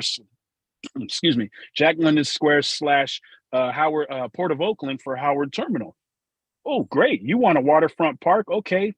People laughed at us because they're saying you're trying to be like the Giants, but look at, there's so many teams that have a baseball stadium or a football stadium on some type of waterfront. No big deal. Completely understand. Yeah, you completely understand. It's a nice touch. Dude, one of the biggest things Dave told me in my meeting I had with him back in 2019 was they were going to have season ticket holders of past, present, and future bricks on the wall and on the ground in an area of Howard Terminal with your name and year you started to present for season ticket holders and lifelong fans. You were going to be able to buy a square and have your name cemented in history at this new stadium. Did you hear about that, Gabe? I did not actually. You know, that's actually something that I actually was hoping to hear from that. I mean, I never really took advantage of talking to Dave like in the open offices or anything like that. But there's a lot of stuff that I've always wanted in a ballpark, and I've seen it when I've gone to when I've went to Petco Park in San Diego. I've seen them how they have that on the floor, and I mean, I know it's not a ballpark, but you know, Disneyland, they have those tiles on the floor, and just you be able to buy those. I always thought that was a pretty cool idea, and to hear that that's one of the ideas that he presented to you, like that's pretty cool to me. Dude, even their AAA team, the Las Vegas Aviators, have it there at their stadium. And It's like, you know, this is cool, you know, to have a hallway, a walkway, or somewhere along the stadium where you can go and you can see people from the past, you could see people currently with their name at the stadium showing that, hey, we are rooted in Oakland. This is our team. This is our life. That's what the A's are, dude. If the A's leave, hundreds of jobs will be lost. I understand they say hundreds of jobs will be created in Vegas, but to me, Las Vegas is one of the cities that I don't think jobs are hard to come by. You got the casinos, you got the restaurants, you got all the entertainment and the shows. concert venues and stuff, because there's multiple concert venues. There's a lot of stuff to do in Vegas. I mean, Vegas weren't is you just not out there for a suffering concert for not too money. long ago? Weren't you just out there for a concert? I was in Vegas last year. Last year at the football stadium for Metallica on the 25th of February last year, and then Billy Joel on the 26th, and then on Thursday when I went there. We were just going to fly in on that day just to get there, you know, experience the scene of Vegas and stuff for the first time. And I was checking Ticketmaster. I was like, oh, Dirty Honey and Mammoth WVH are on the West Coast. Let's see if they're going to be in Vegas. And sure enough, on that Thursday when we were there, they were at the House of Blues. So we said, why the hell not? We're going to go there as well. So being in Vegas and knowing that they have all of these venues inside, like a House of Blues, the stadium, you know, where the Raiders play, used for concerts. I mean, Taylor Swift was just in Vegas back in I believe it was March. Yes, it was March, the 24th and the 25th. I believe those were the dates. But she was there, sold out. Vegas is not suffering for stadium shows, arena shows, or even like the smaller clubs, because there's so many small clubs to go to in Vegas. You know, I mean, there's the Strat, there's, you know, all these different places. I mean, there's the casino places in Vegas. I mean, there's so much to do in Vegas. So before you continue, I mean, again, just to add to that, Vegas is not suffering for money. I mean, oh, and you're absolutely right, because God forbid we want to move the team to Vegas because it'll bring more to Vegas. Vegas doesn't need that crap. California could use, you know, more jobs, even though they're a big state. But I mean, it's all greedy. It's all about money, and that's all. Yeah, Cabo, and that's all Fisher care for is about money. Well, that's the thing. You look at it, there's hundreds of people at this Coliseum with their jobs. And Gabe, you know, people have been there for 20 and 30 and 40 plus years working there. These people are going to lose their jobs. Some people do this for fun. Some people don't need the money. Some people do. This is a side hustle. 81 games a year. That's 81 days where someone can come in and work 4, 5, 6 hours shift and make their money. Yeah. It just doesn't make sense for things like that to happen. No, it Oh, does There we look not. go. who it is. Hot dog. Look, we Hi, got Hal, the dog. hot dog guy. Hey, doggy. Ladies and gentlemen, this is Hal. He was one of the vendors for the Oakland Athletics before they not decide to bring him back. But this dude right here would have his section he was in selling hot dogs going. And he just wasn't the dude that would sell you the hot dogs. He had all the fixings on his cart with him as he was rolling through. And Hal, you know what one of my favorite phrases was from you, my buddy? What was that? Let's catch up. Oh, baby, yeah. Yeah. Love right. it. That's Yeah. right. When I we got were the when we thing. were down, that was the only acceptable time for me to be flashing catch up. Otherwise that's kind of a kid's condiment. But Yeah. that's how we got to catch up, baby. Yeah. And Steven, this dude here, Hal, he even had his own baseball card at the Oakland Coliseum as well. Hell yeah, bro. That's awesome. Oh yeah, I got one. Yeah, I got one. Well, that's awesome. yeah. What you got, Gabe? I got his card. Oh, yeah. Nice, Gabe. Yeah. Hell yeah. Yeah, no, my parents, they like gave away baseball cards of themselves at their wedding, I guess. I wasn't there, but it had it had them on it, and in the back, where there'd be statistics, it'd be like, oh, Dale and Diane enjoy long walks on the beach and snuggling. So I was like, Yeah. well, I got to do that for me. And then, you just realize, I think the knowledge of standing up in front of everybody, there it is. Hey, that's There that's the second edition right there. Okay, I got I two. love that one. That's a good one. I just realized, well, if I just bring cards with me and I sign them, because I could get anybody to chant anything at the game, Yeah. right? I'd get them to chant about hot dogs. It's like, well, I can get people to do, if somebody is taking, charge and is in a uniform, people do a lot of stuff for you. So I was just like, I'm going to just start signing these cards and handing them to little children Nice. until people think that I'm actually famous. And then, yeah, you just trick them into thinking that you're worth an autograph. That's Hey, awesome. And we're That's the- awesome. The crowd you commanded, though, dude, when you were out there selling them, people migrated to you, dude. You would have to go restock several times more than any other vendor. And what was the other gentleman that had the cart he would carry with him? What was that dude's name?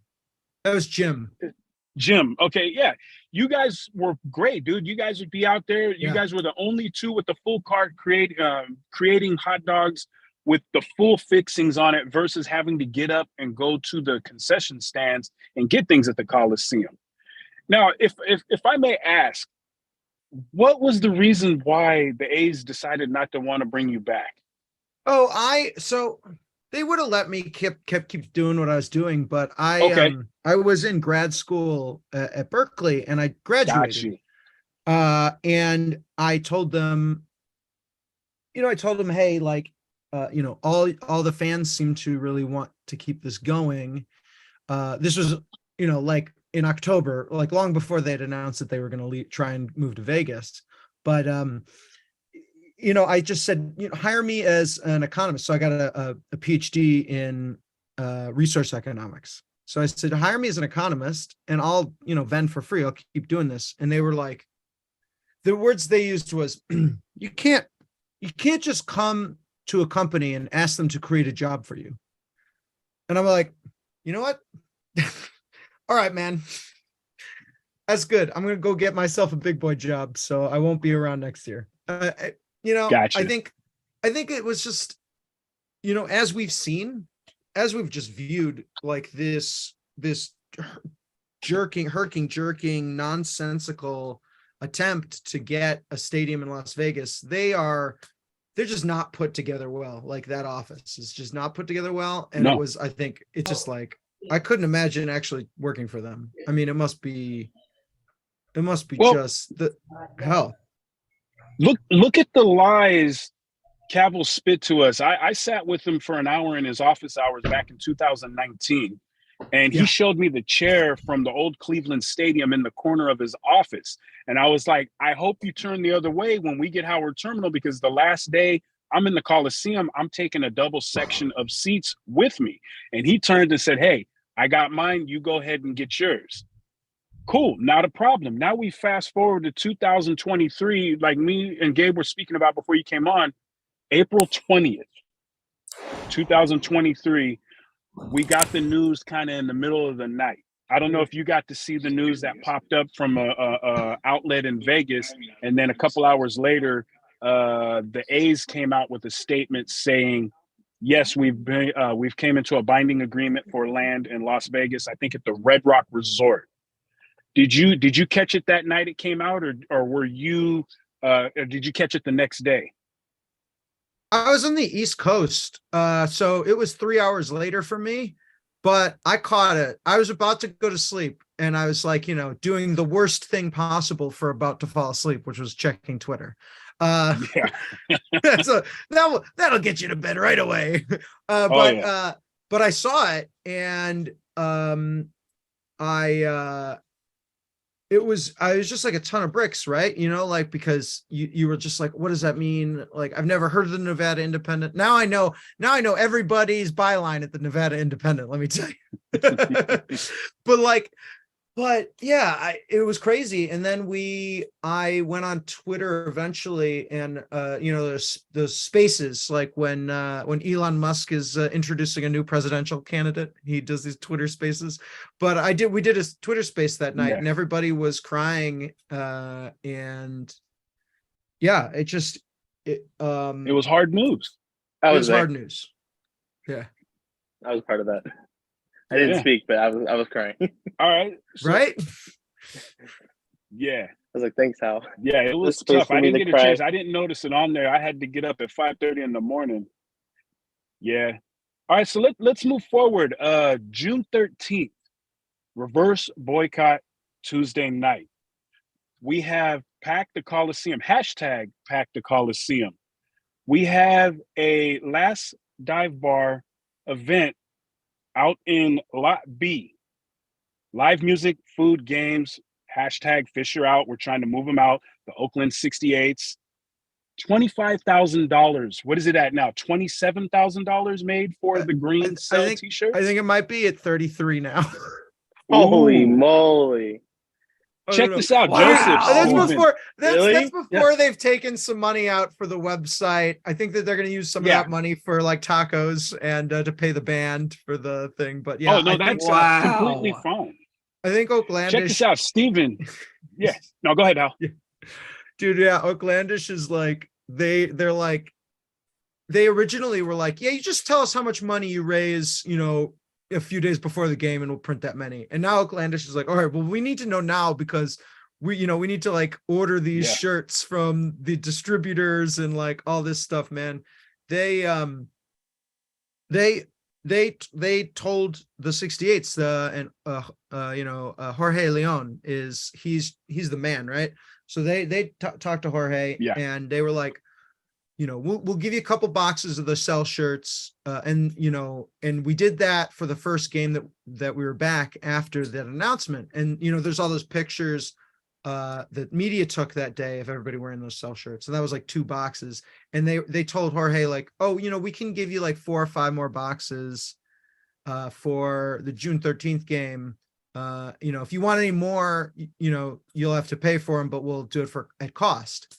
And so Jorge's like, yeah, we could get like a couple hundred more. I was like, let's do this. Let's actually figure out how much money per shirt it is, and like let's blast this out. And so he talked to Oaklandish. They were like, oh yeah, it's like probably be about $5 a shirt.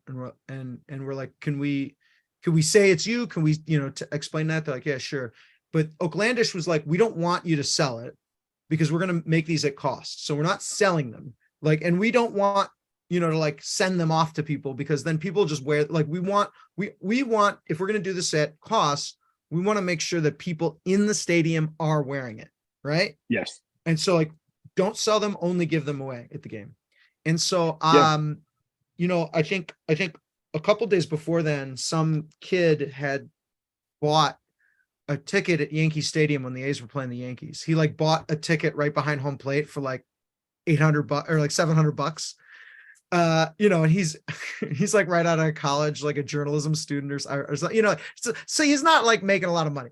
So so he's sitting there behind home plate, and he made his own Cell shirt with a Cell shirt, and he at the like in the 6th inning, like I saw it, I took a picture, and it went like like hundreds of people were liking it on Twitter. He DMs me, he goes, "Hey, I'm the guy sitting behind home plate. I probably shouldn't have bought that ticket. Like, here's my Venmo if you want to drop it." And I was like, yeah, okay. So I dropped that, and then like 2 hours later, he texts me back. He's like, "Dude, he's like, that's it. Like I'm like donating the rest to charity. Like I already raised the entire price of the seat." Wow. And so I told Jorge, I'm like, A's fans will donate money. Like, let's do this. So we posted this thing for the shirt. I was like, "Hey, I'm donating $100. That's 20 shirts. Who else wants to donate?" And like 30 minutes later, like it hadn't really gotten that much traction. Jorge texted me. He goes, "It's been like 35 minutes. He's like, "We already have $350 in donations." I'm like, "Well, fuck, 100 of that's me." Right? Like that's not that much. And then and I was like, okay, well, hopefully this will be all right. But then it just started picking up. And after 3 days, we had like $12,000. And I'd originally said our goal is 25,000. And Jorge said like Oaklandish like laughed at him. They're like, "Okay, 25 grand, sure, whatever, dude." But we did that, and then about like 5 days or 6 days ago, Casey Pratt like retweeted it, and after like by 3 hours after Casey retweeted it, we'd already blown past 25,000. So now we're we raised another probably 3,000 or 4,000 in the last 12 hours, just since it looks like we were worried that by June 13th it would have been a moot point and it was just going to be a funeral. But now it's going to be a fight. And so I know people are really excited. Definitely. Gabe, what are your thoughts on the Cell shirt and the giveaway to fans, that this is the very first fan-created giveaway at any professional sporting event? I just think it's pretty cool. I mean, it's pretty amazing the fact that, everyone will say, we got no fans, and yet we just, all of us together pretty much did all of this. Like we're doing it. Like, the goal was 25,000. And, like Hal just said, like we're past that now. Like we're past that goal. And even, it just like, it's crazy to think that, fans are the ones that are doing this, and we're trying to, start this because we do love this team. We care about this team. And, not only are A's fans donating to it, but there's other fans out there as well. Like there's other teams or fans from other teams that are out there donating it to as well. Like on my YouTube channel, like I dropped a couple links, and a lot of people were messaging me saying like, where do I donate? Like, how can I donate? And I put it in my YouTube. I put it on my social media. I put it on my little community thing on my YouTube. Like I gave them links, sent them the link, everything. And, there's people out there that really care about this team. And even if they're not A's fans itself, they're baseball fans at heart, and they see how much this team means to a lot of us fans. And it's crazy to me. I still can't believe like, we're doing it. Like we're literally doing this. Like it's crazy. I have no words for it, honestly. Yeah, definitely. No, I feel where both of you are coming from. I've been coming to the Coliseum since 1982. I saw Ricky Henderson steal 3 bases in my very first game at the Oakland Coliseum, and I've been hooked ever since. I can't fathom this team leaving. I already lost 2 other teams. Yeah, the Warriors only went 20 minutes across the bridge, but they still left my city of Oakland, born and raised and spent most of my life. Raiders left. I stopped following them. I don't want the A's to leave, because if they do leave, I wash my hands as I did the Raiders. Even the Warriors, I wash my hands, but I'm slowly coming back, because honestly, there's really nothing back here for me. I love the fact that we have soccer in Oakland. I'm not a big soccer fan, but you know what? I'm gonna have to come out and support and catch a couple of games and see what they're talking about with the soul and the roots. But my three main sports, baseball, basketball, and football, all of them are on the verge. Two of them are gone, and one is on the verge of being ripped out. And it's just one of those things where you're just kind of like, what do I do? Where do I go? I'm not jumping to San Francisco. I'm not following the Giants. I'm not following that football team in Santa Clara. I just won't do it. That's not me. I just watch sports. Before, I was all about the Raiders. I was all about the A's. Ever since all this stuff came out, I've opened up. Football, I'm watching the whole league. Baseball, the last month, I've actually started watching other teams instead of just being rooted in Oakland and sticking with the A's. I've just been watching baseball, period. And you know what? Yeah. I'm loving the game a lot more, and it's making me stronger to fight to keep our team rooted in Oakland, because we don't deserve our team to be rooted like this. Gabe, Hal, you guys both know the real reason why fans are not showing up to these games.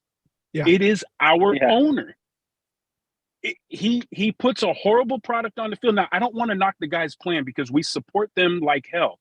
We love them. We want them to play, but a lot of these guys don't belong in the majors right now because they still need to develop. But the A's will go and trade off our top talent like Ole, like Chappie, let Simeon go, let Canna go, let popular guys that are homegrown, been here since day one go. But we get nothing really in return. We get some hot prospects, but when they get put in the majors a little too soon, they get racked by these other teams.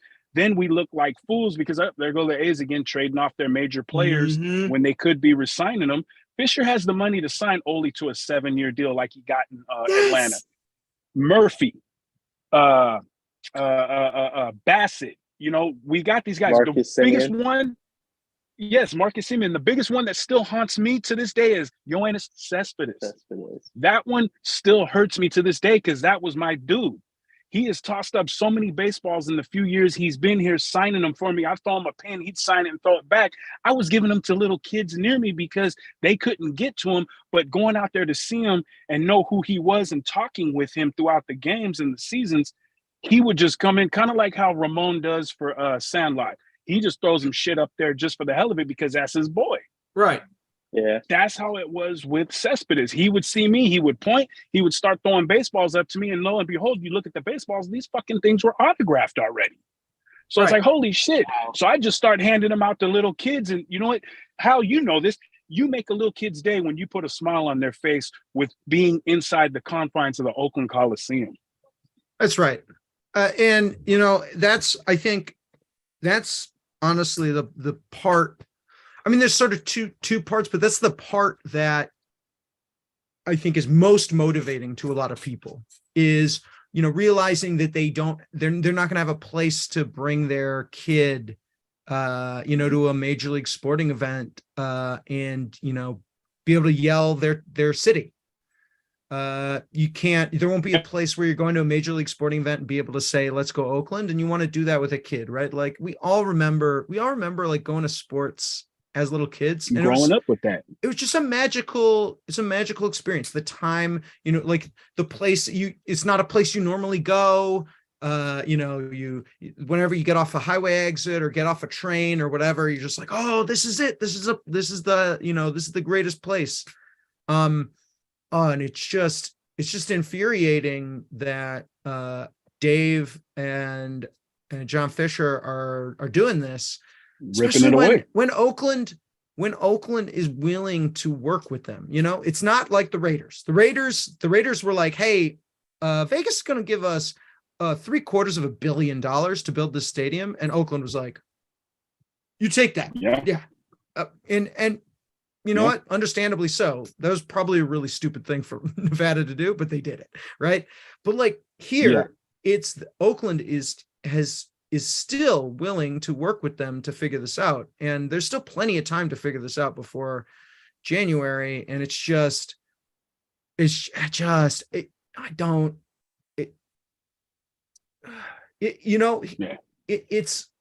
is. I had a very strange privilege and pleasure of being able to walk around the Coliseum and be recognized and have people that I didn't know come up to me and be excited to see me and to say, hey, what's up, Hal? Like from across the, and that's such, I mean, it's so cool. It's like, it's a really cool feeling to do that. And I had no idea that was going to happen. But if you're a billionaire and you own a team, like just be nice to the fans. Like, if it costs them $80 million more. Real quick, without the fans, you're not nothing. Your team is nothing. If you don't have fans that are going to be with you the good times and the bad times, you ain't got shit. Because if your owner is such a greedy, money whore, let's just call it like it is. I mean, he's hoarding money and not spending money and providing for this team, because you guys have been out there in the trenches with this team for years upon years, through the good times and the bad times. And no matter what, you still support this baseball team, and I get it. I mean, at this point, you're thinking that, even if these guys, come up and they're making progress, just like the other guys did that became stars.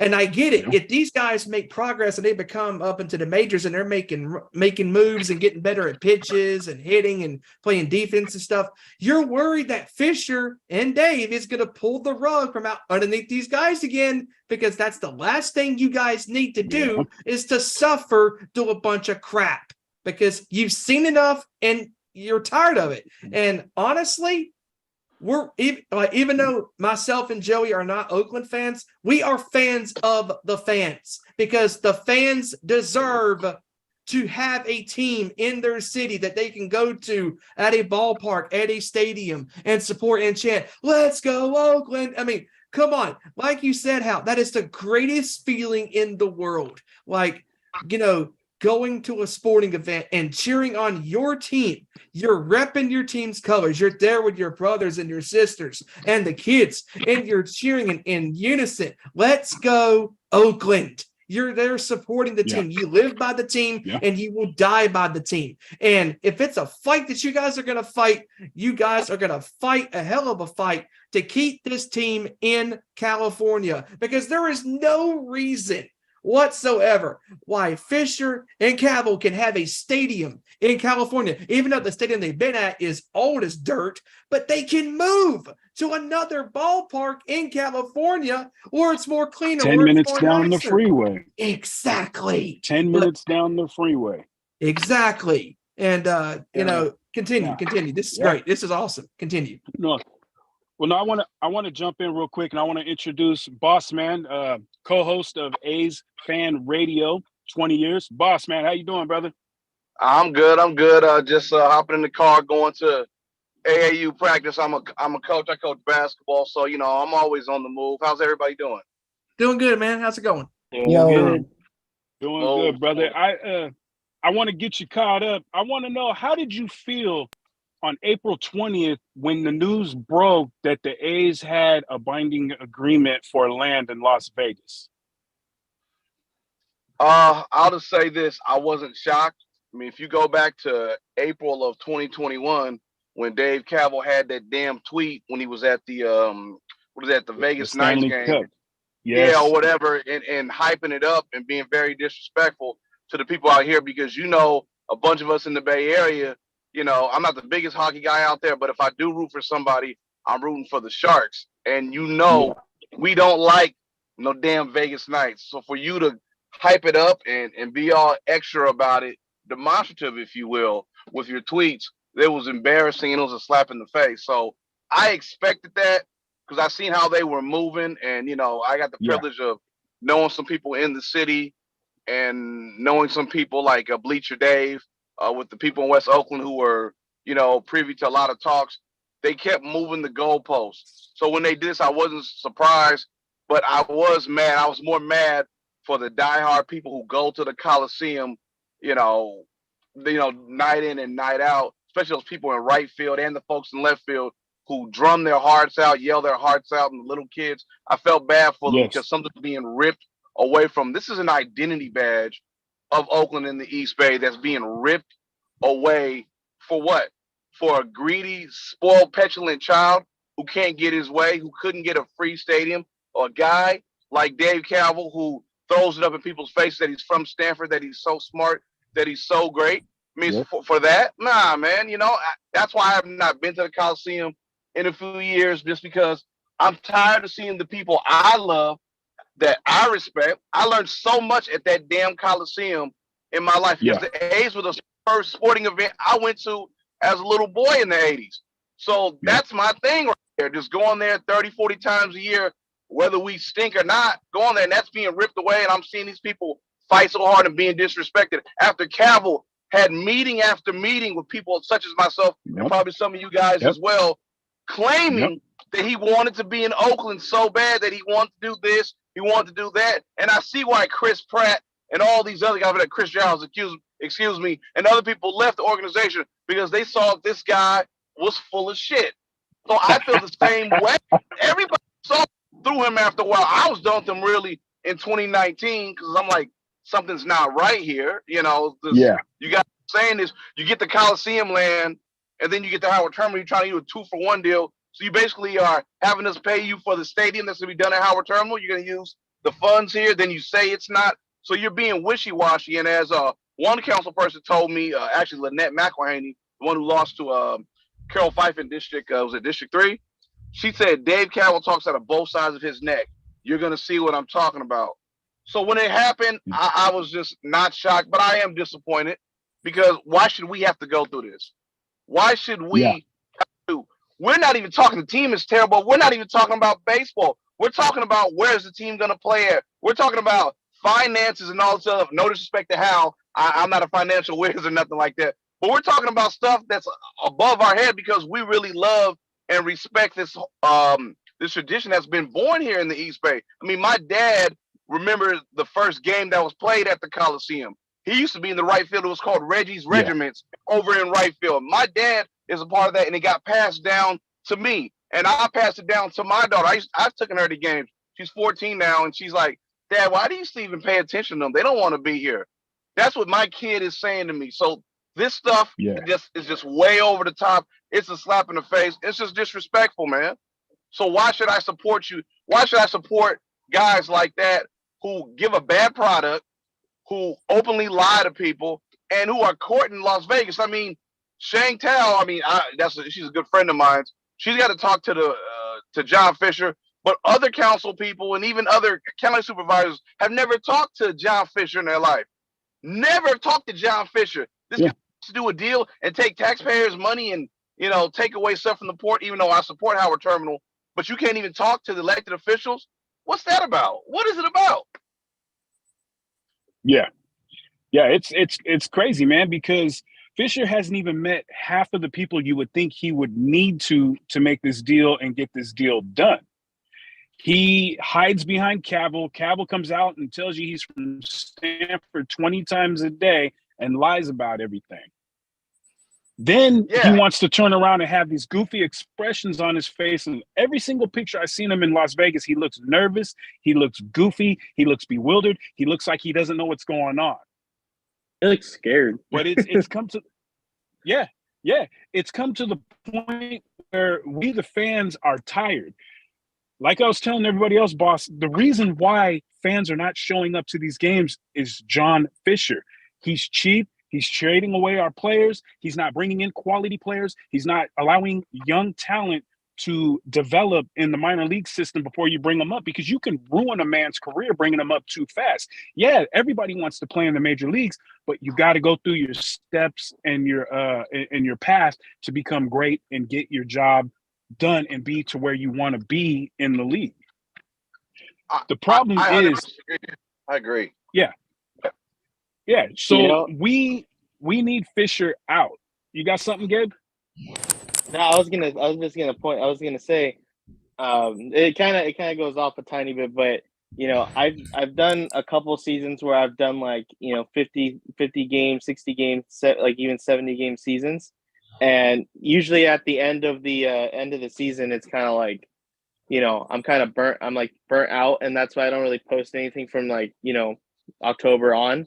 But as of at this point in this moment in time, I feel like I'm already burnt out. Like that's how that's how bad, like, I guess it is as a fan. I mean, I don't know if I can speak for other fans here, but like for me, like I'm more stressed out about where, like you said, where they're playing at in the next couple of years rather than what's happening on the field right now. Like right now, I have it playing in the background, but don't tell me what who scored who, because I won't. I don't know what's happening. I haven't really been paying attention of the road games. Like I know they said that they've lost like a couple of games in a row now on the road, like straight consecutively, but I don't even know what that number is. Like I just know that we're terrible, and that's how disconnected I feel as a fan because of how badly he's made it. Like he's made this like the worst experience as a fan ever. And I mean, for me, all my focus is like what we do is for June 13th, and like what are the things we can do to like make this, I guess, bearable at this point, because it's pretty bad for how he's made this. 12-50 in 62 games. I think we were the quickest team to 50 losses in the start of the season. It's the worst baseball record since the 1900s. Like that is just crazy. 1932 Boston Red Sox. Oh God. Good Jeez. God. And the worst, I think, like, the add-on to that, I mean, like, not too long ago, they had the smallest crowd since 1979. Like, to be there and just witness what the atmosphere was like about that was it's pretty depressing. And then, that video, I made a video about that on that day, and people, a lot of people saw it, and it has over 2,700 views, 100,000 views. So, I mean, there's a lot of people who are seeing this now, and they're getting their eyes on it, and they're just like, wow, why is nobody there? Well, let's take you down a little memory lane. Let's show you why nobody's coming here. Let's tell you the reason why. So a lot of people are getting their eyes open from, seeing that video now. I would say it's funny that like 100 times more people saw your video than went to the game. Right? Yeah. Right. It's funny because we're hoping for at least 20,000 people to be out on a Tuesday night where there's only 2,000 or less people on a typical Tuesday night for this reverse boycott, pack the Coliseum. And it's going to be insane to hear all the Fisher out, sell the team chants going on throughout the game. And I wanted to go through Tampa Bay's feed so they hear it like Houston would hear our drums. Houston complained so much about the right field drums. It's ridiculous, where everybody else in the league thought it was cool, but Houston hated it. But right now, there's a handful of people in Houston that are backing us up and giving us a little bit of love because of this, because no sports team should be going through an owner cheap like this. That's a cheapskate and just trying to rip a team out. He's neglected the Coliseum. Angels, Anaheim Stadium is just as old as the Coliseum. And I was down there right before the pandemic, and I went to a game, and that place was beautiful. They renovated it nicely. The A's could have done that here. The Raiders are gone. This is your place 100%. Right. You can redo this and make it yours. Why haven't we done anything? They've added the tree house. They've added the Stomper playground. Okay, cool. But that's not enough. They added the theater. They added, the terrace. It's not enough. Those are just sections that are overly priced, in my opinion, for you to go sit in. Who wants to sit in a theater seat for $200 a game? When that seat, if it was just a regular seat, would only be $40. Yeah. It's insane. What's crazy too is with how bad they are, and this entire saga of trying to get the stadium is it. I don't want to say that they've that they've intentionally done this, but if you look back at when the Seattle Mariners got their new stadium, it was like, I think it was in 1994. And that year it was on a ballot. And that year the Mariners went to the playoffs for the first season. It was with A-Rod and Ken Griffey Jr. and all those Randy Johnson, all those greats. And they made the playoffs for the first time that year, and they beat the Yankees in the first round. And at the same time, they actually lost the the referendum by like a fraction of a percent.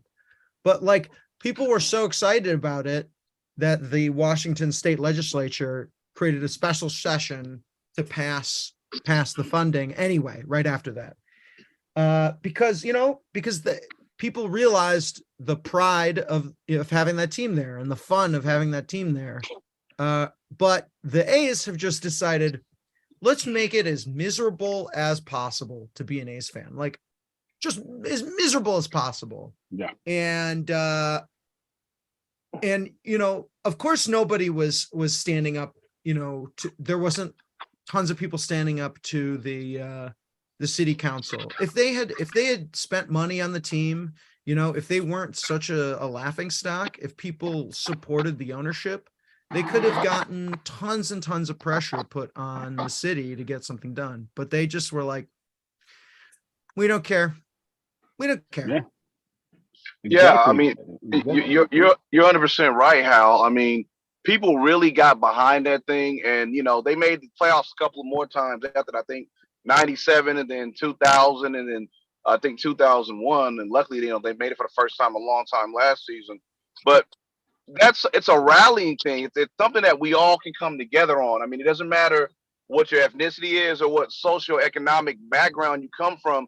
You find a common ground in your city. I mean, I've met so many people at the Coliseum who might not share musical interests. Hell, some people have a whole different alternative viewpoint in life, but we come and congregate there for a few hours and we find something that we all can agree on, and it kind of builds something of community. It's bigger than just the game sometimes. It's so fun when you're in that lot and you're tailgating, you're having shots of people. Sometimes you're rolling up a big fat one from across the street over there at Blunts and More. You know what I'm saying? I mean, all of those things you can do at these sporting events. So it's just bigger than just the game.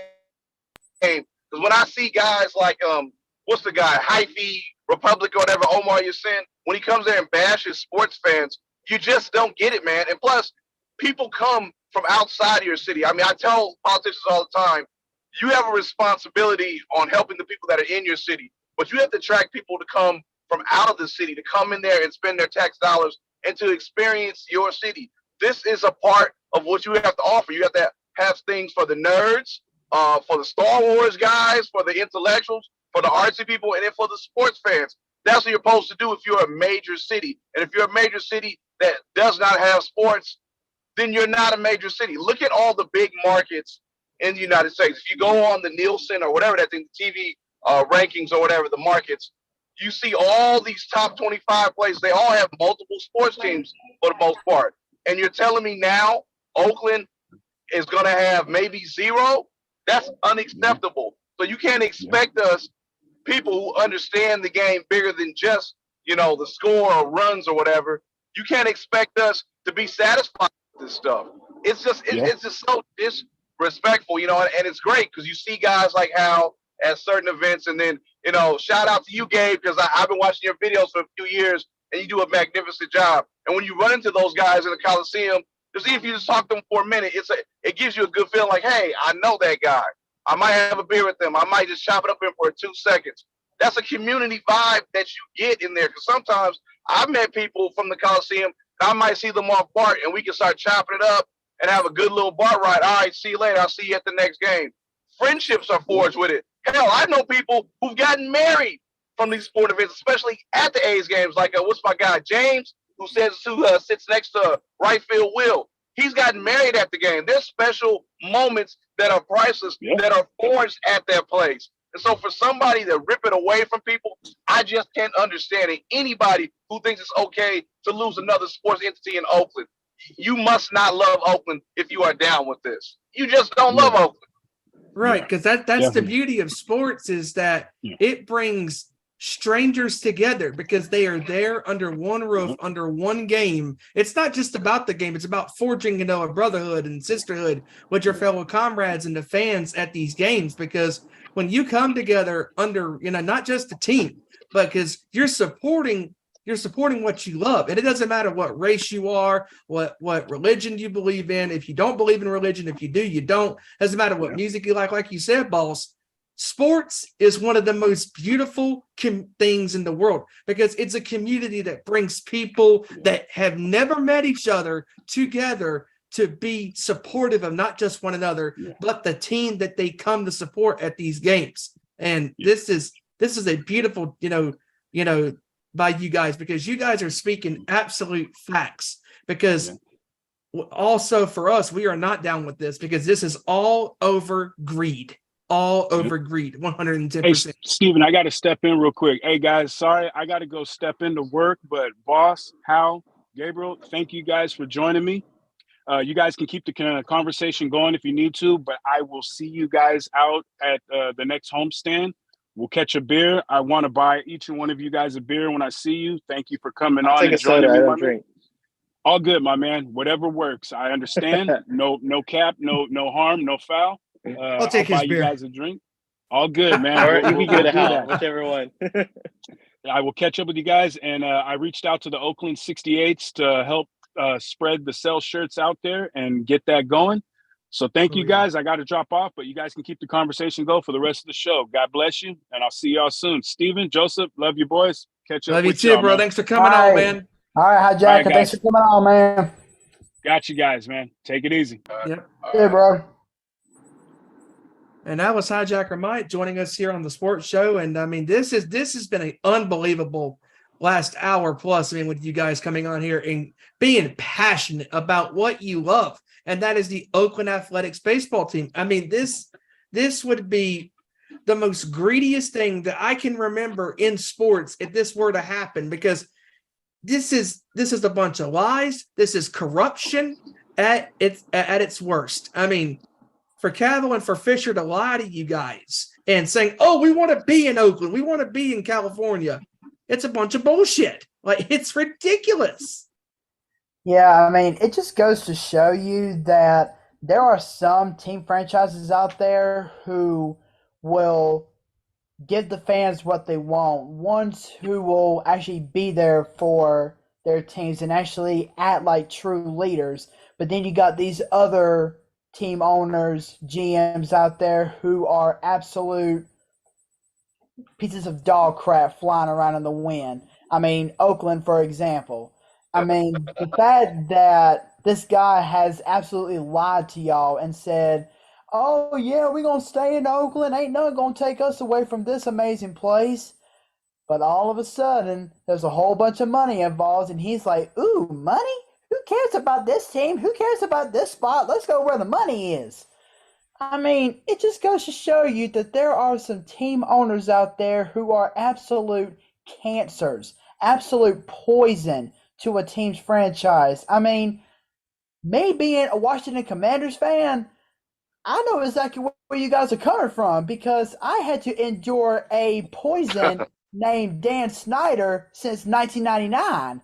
And now, all of a sudden, he's finally reached a deal to sell the team to Josh Harris. And I'm just like, praise the Lord. Heaven has finally opened. Daniel Snyder is no longer around. I don't need him around. Washington Commander fans have been wanting his butt out of D.C. since I don't know how long. And it's finally over, and I'm just like, yes. Finally, we can have a new beginning in Washington. And I'm looking forward to what Josh Harris can bring. But as far as Fisher and Campbell are concerned, I mean, I just have no words. I mean, they are absolute pieces of trash. We saw like, I remember seeing news about, and I used to actually live in Washington, D.C., so I know about the deep hate that people have for Dan Snyder. But, I saw that New York, Times, or sorry, I saw the newspaper, in the newspaper that Snyder was gone and you guys had sold all of your season tickets or something, like in the 3 hours after that they announced he'd sold the team. And, immediately you just think like, oh God, I want that for me. And I do have to get going here too, but here's what I'll say at the end is that Cavill said after moving, announcing that they're moving to Vegas, Cavill said, well, the big difference is there's like about 2 or 3 years we'll be able to build faster in Las Vegas. We'll be able to build it faster and you know what? That may be true because there's so much, there's so much cleanup needed at Howard Terminal, but that may be true. But if I know so many people, who have served hot dogs to so many people who've been A's fans their entire lives. And I know a lot of people who've been there, who were there for the first game 55 years ago. They've been there for the team for 55 years. And if you don't think that you owe those people an extra 2 years of waiting for a new stadium, like you were the one they were the ones who picked the most difficult site, that requires so much longer to build. So if they can't give their fans those 2 years who've given them 55 years, like how big of a jerk you gonna be? You're just a jerk. Right. Exactly. Absolutely. It just goes to show you, owners and GMs out there, they can be cancers, they can be poison, they can be whatever they want to be, as long as they poison a team's franchise and don't care anything about the players or the fans.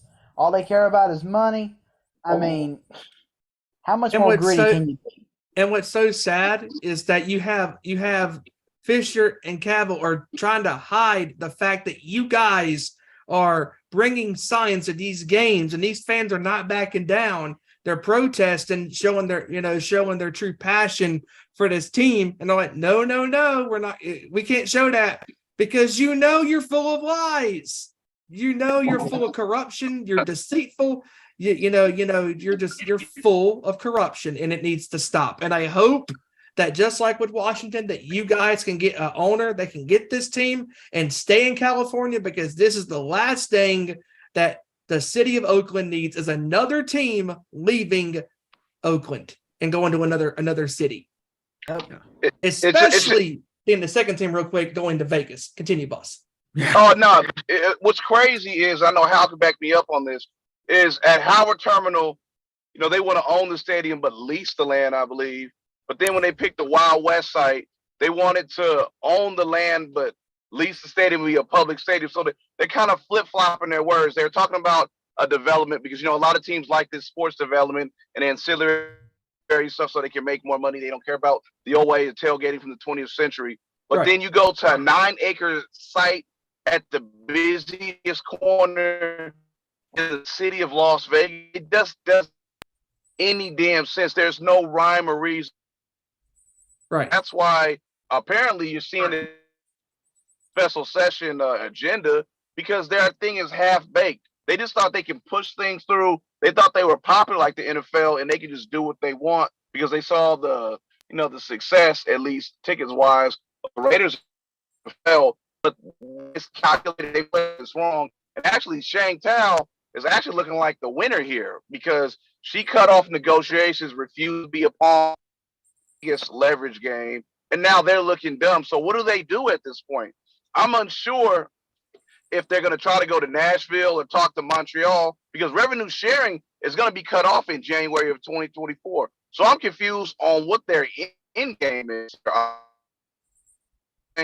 know suck up their pride. Just did I mean, we all got to do it at some point in their life, but this reclusive man, John Fisher, who's born with a golden spoon in his mouth, is he really going to humble himself and say, hey, I didn't get what I want, but I can get something out the deal? Or, as all of we've been saying for years, why don't you just sell? It doesn't seem like your heart is really into this because you're into the business. You're not in the baseball business. So if you're not in the baseball business, building a winner and building something for generations, why don't you get the hell out of here then?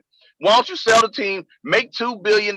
You could save your Gap stock because, shout out to Vitamin D, expose that, you use the team as collateral. You're leveraged to the hilt. Why don't you just sell so you can get debt, man? Just do that, man. And guess what? I can be back at the Coliseum. I can be drinking beers and high-five and beating the damn Angels and shit. You know what I'm saying? And why don't you just make it fun for somebody like what somebody just said? This is about the fans. And people always say, oh, they don't care about the fans. It's the fans that made this game what it was going back to the 1800s. Exactly. We are the backbone of sports. Okay, and guess what? Cities do matter. If they didn't matter, we'd be the Harlem Globetrotters or traveling bingo all-stars where there's no home, or no municipality that they play for. There's a reason why they play in cities. So since they play in this city, there's a certain expectation that we have, especially we have been in multiple World Series. I mean, I grew up seeing Mark McGwire and, Stu and Hindu and Ricky. I have an expectation, just like all of you guys. We also got to see some of the 2000s and even recently with Olsen and Chappie. We got expectations here. And if you cannot fulfill those expectations, give it to somebody who can. We're from a winning culture here in the Bay Area. I don't like the San Francisco teams, but they have one on that side of the Bay, just like we have one. So if the expectations are high, live up to them. If you can't, just get out the way. It's fine. It's okay. Everybody's not meant to be a winner. You're not a winner, John Fisher. Just go the hell on. We'll be fine. We'll survive without you. It's simple. Yep. Exactly. Absolutely. Exactly. All right, guys, I gotta get going, but this was I awesome. gotta Thank you go so too, much I'm gonna head over for to the highlighting. bridge here, so. Yeah. Thanks so Yeah. much for highlighting the A's and calling out these bozos. Gentlemen, it is nothing but our pleasures. And It's been an honor. This was awesome, having Mike on and you guys on, and you guys just talking about your passion for this team, and just like, trust me, the movement is strong. You guys are gonna fight to the very end, and I hope and I pray that you guys can keep this team in California. Thanks so much, man. Let's go. All right. Yes, sir. All right, guys. Go Peace out. Oakland. Let's go, Oakland. That's right. That was awesome. That was amazing. That was amazing. That was absolutely phenomenal. I mean, to have Mike on, to have Gabriel on, to have Boss on, to have Hal on, talking about their passion for the Oakland A's and exposing the frauds that is John Fisher and Dave Cabell. I mean, this fight is going to continue even after the season is over. I mean, this is the worst statistic starting point after 50 games this Oakland team is. And it's not because of the players, it's because of the greedy ass owner in John Fisher and his and his accomplice and Dave Cabell. This is just two men that don't give a damn about their fans and the team. Because for them to sit there and to lie to Mike and to Hal and to Gabriel, I mean, this is just, it is a crime. It is full of greed, deception, and it's just, it needs to stop. And unfortunately, it will never stop. But this is my thing is, like they just said, it doesn't matter what religion you believe in, if you do or if you don't. Doesn't matter what your culture is, what your race is, what your background is, what music you listen to, how long is your hair, how short, how tall, how skinny, fat you are. It doesn't matter. It's brothers and sisters and children coming together under one roof to support their favorite teams and cheering on their favorite teams. And honestly, Exactly. this is one of the proudest episodes. As long as we've been doing this show, this has been one of my favorite episodes of this show, as long as we've been here on YouTube. Yep. Because of stuff like this. Like, this is powerful. This is fans coming together as one to use this platform that we call the internet, on YouTube, on the World Wide Web, to express their dismay, their disdain to Fisher, to Cabell, to both of these men that are obviously being greedy, lying men that claim to be fans of this team. I mean, you have Exactly. all of that money in the world to sign all of these players, to keep at least all or a couple of the core players, for years to come. But no, you got to get greedy and get in your own way, because you're trying to use your power to think that, oh, if we move it to Vegas, we can get more businesses popping. I mean, Are you kidding me? I mean, like Mike said it at the top of the hour during this an hour ago. Vegas has so much going for it. There's all the gambling spots, or you can go to the casinos, all these different hotels, all of these different concert venues, entertainment capitals of the world. Hell, a new arena was just built in Vegas for concerts, and U2 is going to be the first act in this arena. Where in this arena, it's going to have like all of these different like visual stuff, like all these different like, you know, graphics and pictures and stuff, like probably like with albums and just like what the songs are about and stuff, just really showing the imagery of the song and the music and stuff like that. So that's really cool. So for Vegas to have even more concert venues coming into their city, it's great. But at the same time, you don't need another team because, yeah, the Raiders got in. You want to know why? Because the NFL has a shit ton of money. The Oakland was like, hey, you want to sell the team to Vegas? Go right ahead. Because we still have the Warriors, and we still, at the time they had the A's still. And hopefully the A's will stay in Oakland, California, because that is the last thing that California needs, is to lose another team. Now, granted, now the Golden State Warriors are still in California. Like Mike said, they're in San Francisco.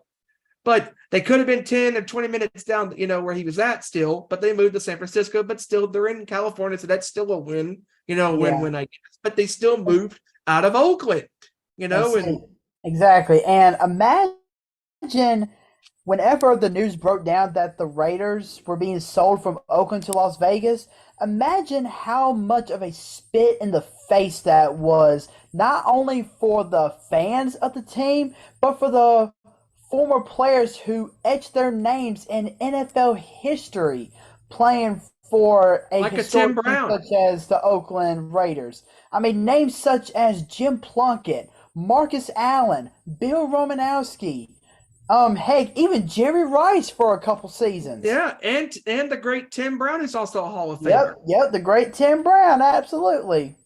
Charlie Garner, who was one of the best running backs in Oakland Raiders history.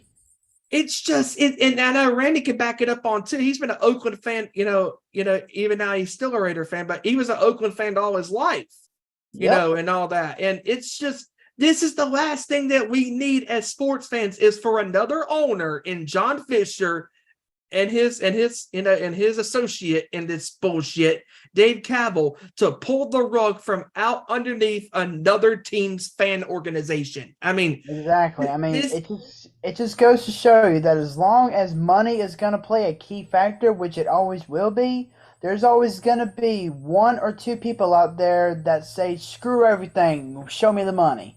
And that is not what a good team owner is supposed to do. Exactly. And you know what?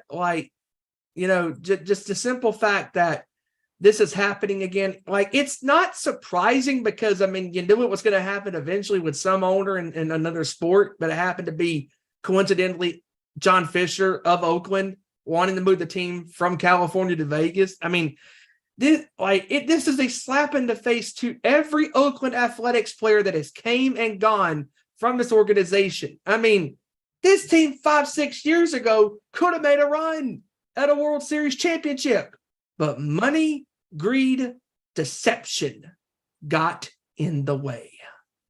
And these Oakland fans, Hal, Gabriel, Boss, and our very own HiJacker Mike, and every Oakland fan, man, woman, and child, they will stand together and they will fight. They will fight to keep this team in Oakland, and I hope and pray that California is able to keep this team in their state, because that's the one thing they cannot afford to lose, is another team to Vegas, because Vegas does not need another team going to their city, because they got so much stuff going on, concerts, gambling spots, They got a hockey team who, by the way, is up 2-0 against Florida in the Stanley Cup Finals. I mean, come on. The Golden Knights have had success. They haven't won a Stanley Cup yet, but they're pretty damn close. Yeah, exactly. And they're on the cusp of winning one. Yeah, but before we get into that, just a second, I want to give a big shout out to Mr. Oh yeah, Tony Justice in the chat. From one fellow Metallica fan to another. What's up, my metalhead brother? And this has been awesome. And again, folks, don't forget to follow us on Twitter at ON_sports show, Facebook.com/Nation Sports Show, and YouTube.com, where we are live right now, YouTube.com/Nation Sports Show. Don't forget to follow our boy, HiJacker Mike at Mr. Mac. And I will get with him on Gabriel and Hal and Boss's social media platforms and the radio show that who's doing the, I think it's Boss, right? Is it Boss? BAUCE, Boss. Yeah, it's Boss's radio show. We're gonna get their social media platforms in the description once this video is done and uploaded to the channel. And this has been an awesome episode talking about not just the NBA Finals, which we went to heavily in depth in the first hour, but for the last hour and change, almost 2 hours, Mike, Hal, Boss, and Gabriel all went off on the corruption of Fisher and Cavill. This needs to stop. And I may not be an Oakland A's fan, but I am a fan of the Oakland A's fans because they deserve to have a team in their city and a team to go and cheer for. Because it like Gabe and like Mike and like Howard, like Boss have said, it doesn't matter if your team sucks. If you're a true, do you want the team to suck? Absolutely not. But if you are a true fan of your organization, you will go to their games, you will watch their games on your TV sets or be in attendance, and you will support them to the day you die. Exactly. And real quick, before we head off for the show tonight, if there's one thing that is hard to find with any sports franchise, any organization in general, if there's one thing that is hard to find more than anything else, it is a passionate fan base. Am I right or am I wrong? Absolutely right, my brother. You've been a fan of the Commanders before, even when they were the Redskins, and then when they were the Washington football team. You've been a fan of this team all your life. They're all the ups and downs, and I know Tony's been a fan of the Cowboys since he was little, and he's been a fan of them when they were winning Super Bowls and when they've been missing the playoffs and when they've been bad. He still supports his team. Neil's a Cowboys fan. RA's a Cowboys fan. Deb and Mark's are Steelers fans, and Ashley's a Chiefs fan and a Ravens fan. She supports these teams because, and Chris, shout outs to Chris in Baltimore. She's a Baltimore Ravens fan. Mike being a Mets fan, Yes, and let's not forget you, Steven, who was a Carolina Panthers fan. Sir.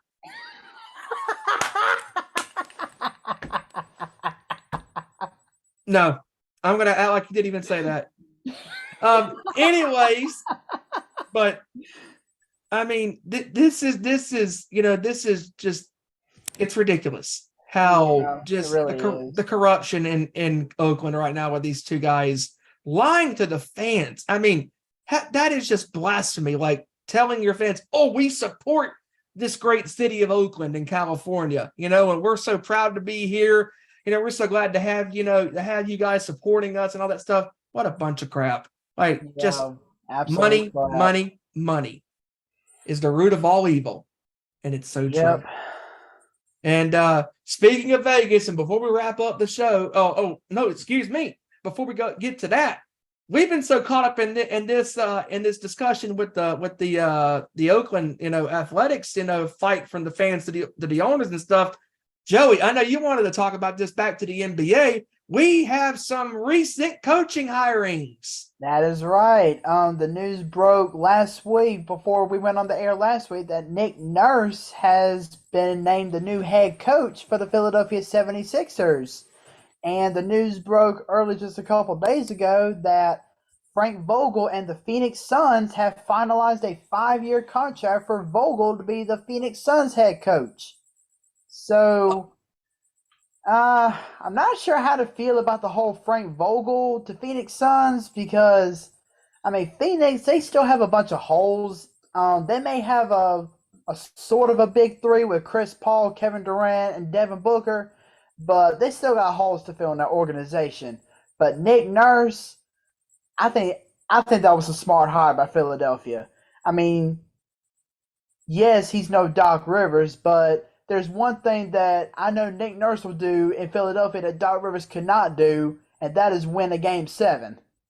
Because Doc Rivers was the worst in Game 7s.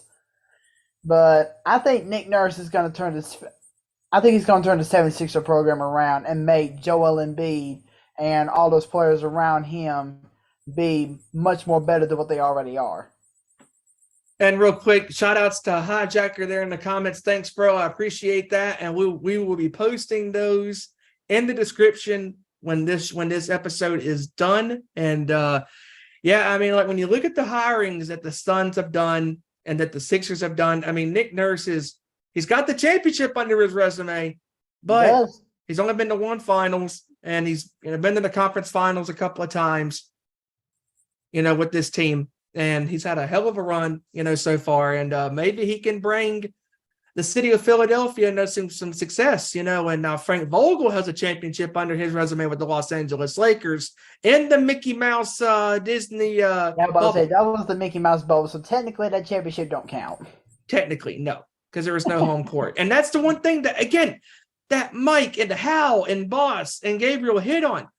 There is cities for home field or home court advantages or home ice advantage for a reason, because it gives the team that is hosting these games a good chance at winning the game. That's right. And I don't know how these hirings are going to go for Phoenix and for Philadelphia. I think it's going to be pretty good for Philadelphia's sake. Phoenix has a lot of holes because, I mean, Booker and Durant are the only ones that were scoring in bunches for Phoenix, and Chris Paul had. Yeah, Chris Paul was almost like a ghost in the wind. It's like he wasn't even there. Yes, he was, and and just he wasn't being consistent and showing up and all that, and he got injured in every postseason. He's been getting injured, it seems like, and it's basically a curse for Chris Paul, unfortunately, and. And Philadelphia finally got rid of the cancer that is Doc Rivers choking away all those 3-2 series leads on his resume, back with the Clippers and the Celtics. And Nick Nurse's resume is a lot better than Doc Rivers because he's been to a couple of conference finals. He's been to the NBA finals. He's won the NBA finals in the last 4 or 5 seasons. And maybe Frank Vogel and Nick Nurse, for both Philadelphia and Phoenix respectively, can start at the bottom and bring both of these teams back to the top. I mean, because Philadelphia is a couple of plays away from making it to the conference finals. Yeah, they were. They choked it. And Denver, let's just be honest. I mean, Denver was the better basketball team than Phoenix was. Oh, Denver was just definitely the better team. You can have Kevin Durant, the Harlem Globetrotters, and whoever you want on that team, and they still could have gotten beat because, I mean, that's just how dominant Phoenix was. I mean, Denver was, excuse me. I mean, Nikola Jokic and everybody just ran straight through Phoenix in that series, especially in Game 5 and Game 6. And, not a contest. And that's why Monty Williams has been shown the door, and that's why Doc Rivers in Philadelphia has been shown the door. Yep. But but I guess let's go ahead and wrap it up. But I just wanted to say it was great being on here tonight. It was awesome having HiJacker, Hal, Gabriel, and Boss just give their thoughts on being the most passionate fans right now in the state of California for the Oakland Athletics. It was a great episode with you, Steven, and all those other guys. Looking forward to having Ezra and Kevin back next week. And everybody just enjoy the sports, enjoy the hockey, enjoy the basketball, and that's pretty much it. Steven?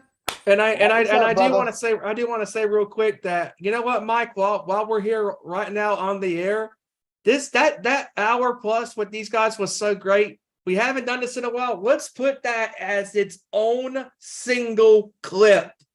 Yes. We will put that on our sports show channel. And I will say this personally right now, since Gabriel is a YouTuber himself, and so as HiJacker has his own YouTube channel, you guys can put that clip on your YouTube channels, because that's the one thing we need right now is everybody coming together and spreading the word that the Oakland A's need to stay in Oakland. That's right. So we will get that taken care of on our production side of things. And once again, thank you to Hal and Boss and Gabriel joining us tonight, talking about their passion for their fandom of the Oakland Athletics baseball team and exposing the corruption that is John Fisher and Dave Cavill. And again, don't forget to follow our very own HiJacker Mike from the Nation's Corner and from the Nation Sports Show Cruise at Mr. Mac on Twitter. And you can also find him on YouTube at HiJacker Mike. And real quick, before we get off the air, I know we ran over again tonight, but we've had a good enough reason to run over because of this Oakland A's discussion, which was absolutely fantastic. The Golden Knights right now in the Stanley Cup Finals are leading 2 games to none. 2 games to none against the Florida Panthers, including last night when let's see, in game 1, it was Golden Knights 5-2 over Florida. And then in game 2 yesterday, once again, it was 7-2. And Vegas, as right now, like I said, is leading the Stanley Cup Finals 2 games to none, with game number 3 going back to Florida. And once again, folks, to everybody in the chat, thank you for joining us tonight. We will, like I said before we got off the show tonight, that we will be putting Gabriel's YouTube page, their boss's shows pages, content, as far as where you can find them on social media and stuff, and also Hal's social media platforms and stuff. And folks, we're gonna get this word spread out because we love networking with fellow fans of sports and stuff. And like I said, HiJacker, you can post this video on your own YouTube channel, and Gabriel, you're free to do so as well. And you guys can post this wherever you want, because you guys deserve to have this posted wherever you want, because you are passionate, sports fans, and you support your team. You support Oakland through the good, the bad, and the ugly. And this was a fantastic episode of the sports show. We hate Ezra could not be on the show tonight due to illness, and it's been an honor hosting tonight. And the NBA Finals is getting up and running again tomorrow in Miami for Game 3. This game is going to be rather interesting to me, because before we get out there, I do want to give my thoughts on Game 3 happening tomorrow. I really think that this game could go either way. I'm honestly going to pick Denver, because I think Denver's going to come back and they're going to play a better game. I actually have Denver winning by 4 in a close game. I don't have I'll throw a score out there. Why not? I'm going to go Denver 107-103. A close game. I think it's going to be a great game. I think that Jimmy Butler and Max Strus and Duncan Robinson and Bam Adebayo are going to show up at home, and along with Gabe Vincent, and play a great game. And I think that Nikola Jokic is going to come and play a better game, not just scoring the ball, but also passing and rebounding and getting his guys involved. And can Jamal Murray, be more consistent tomorrow night? And can Eric Gordon, get off the schneid and be more consistent like he was in Game 1? And can Michael Porter Jr., have a good game, like he did in Game 1? And who knows? We shall see. I'm so excited, for these finals. It's very competitive. These two teams are very resilient. They love competing, and they don't quit, on their teams, and and they don't quit on each other. And they have, both of these teams are led by leaders of men. Michael Malone for Denver and Eric Spoelstra for Miami, who has been to multiple finals with LeBron, with Dwayne Wade, with Chris Bosh and Shaq and Jimmy Butler 4 years ago against the Lakers with LeBron and AD. And now Miami's back in the finals for the second time in 4 years, and Denver is in the finals for the first time in franchise history. And like Mike said, towards the 7 o'clock hour, about 7:30, 7:45, I mean, this is one of the most unpredictable finals that I can think of in a long time, because this is similar to Phoenix and to Milwaukee in 21, because you didn't know who was going to win that finals, because, I mean, a very unorthodox matchup that, you don't see on a regular basis. And those are the best matchups in hockey and baseball and basketball and stuff. And I really think that this series, it could go either way, because, I mean, Butler and Joker, for their respective teams are leaders among men, and they can carry their role players to the promised land, and also the coaches as well, because Spoelstra and Malone can get the job done too, and lead by example. And of course, Miami, again, even though they're an 8 seed, they're not playing like an 8 seed. They're playing like one of the top teams in the NBA. And could you imagine if Tyler Hero and Victor Oladipo was on this team and they were healthy? Because Miami would be playing at full strength. And who knows? Maybe in these finals, Tyler Hero can make an appearance in these finals and maybe change the game. And that's the one thing in these finals that I'm looking, for is which role players for Denver, for Miami, whether it be Strus, whether it be Robinson and Adebayo for Miami, or Gordon and Porter Jr. and Caldwell Pope and, Murray, these for Denver. I mean, any of these role players can flip the game around. And it's going to be really fascinating. Once again, the NBA Finals get back underway tomorrow in South Beach, Miami, Florida, for Game 3, where the series is right now tied at a game apiece.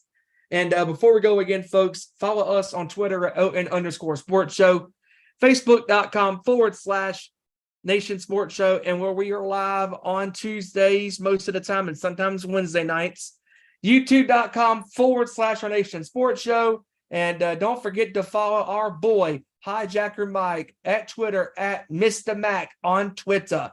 And also on his own YouTube channel, just search HiJacker Mike and like and subscribe to his YouTube videos, including his past episodes of Nation Night Fights. And once again, folks, I know we ran over a little time tonight, because of the passionate, sports talk with the Oakland A's fans of Hal and Boss and Gabriel, and of course our very own Mike, joining us tonight and just talking about their fandom for their love of the Oakland Athletics.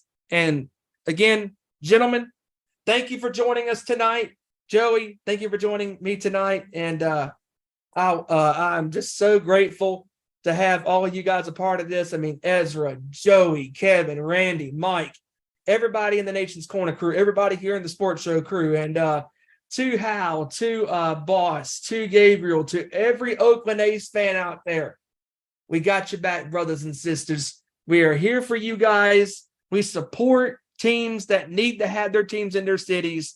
And you guys will fight the good fight, and you will fight hard. You will not give up. You will not surrender. You guys down there in California, in the Bay Area, in the East Bay Area, are going to continue to fight for this team to hopefully that John Fisher, that corrupted, greedy ass, along with Dave Cabell, will finally give in and listen to us, the fans, including non-Oakland fans, and most importantly, the Oakland fans around the world, to sell the team to somebody who wants to keep the team in the state of California. Let it happen. Let it happen. And again, folks, once again, I've been your host, Stephen Wyand, hosting tonight. We are looking forward to having Ezra and Kevin back on the show. And real quick, before I get off the air tonight, happy birthday, Kev. I want to say a special happy birthday to Kevin's daughter. She just turned 4. He was with his daughter all day today at Carowinds, having a good time with his daughter. And I spent some time with Kev and some friends with his daughter and family down there on Saturday for her early birthday party. It was an absolute blast. And speaking of a blast, tonight was a blast, talking about the world of sports, including the hot button topic of not only the NBA Finals that's going on, but the ongoing fight between the Oakland Athletic fan base against John Fisher and Dave Cabell, 2 corrupted men that need to be taken down. Sell the team. Sell the team. Sell the team. And with that being said, we will catch you next week for another outstanding edition of Our Nation Sports Show. Take care, everybody. Enjoy the rest of the NBA Finals. Enjoy the baseball. Enjoy the Stanley Cup Finals. And we will be talking to you guys next week for another outstanding edition of Our Nation Sports Show. Take care, everybody. Peace. Turn here. Turn here. Turn here. Turn here.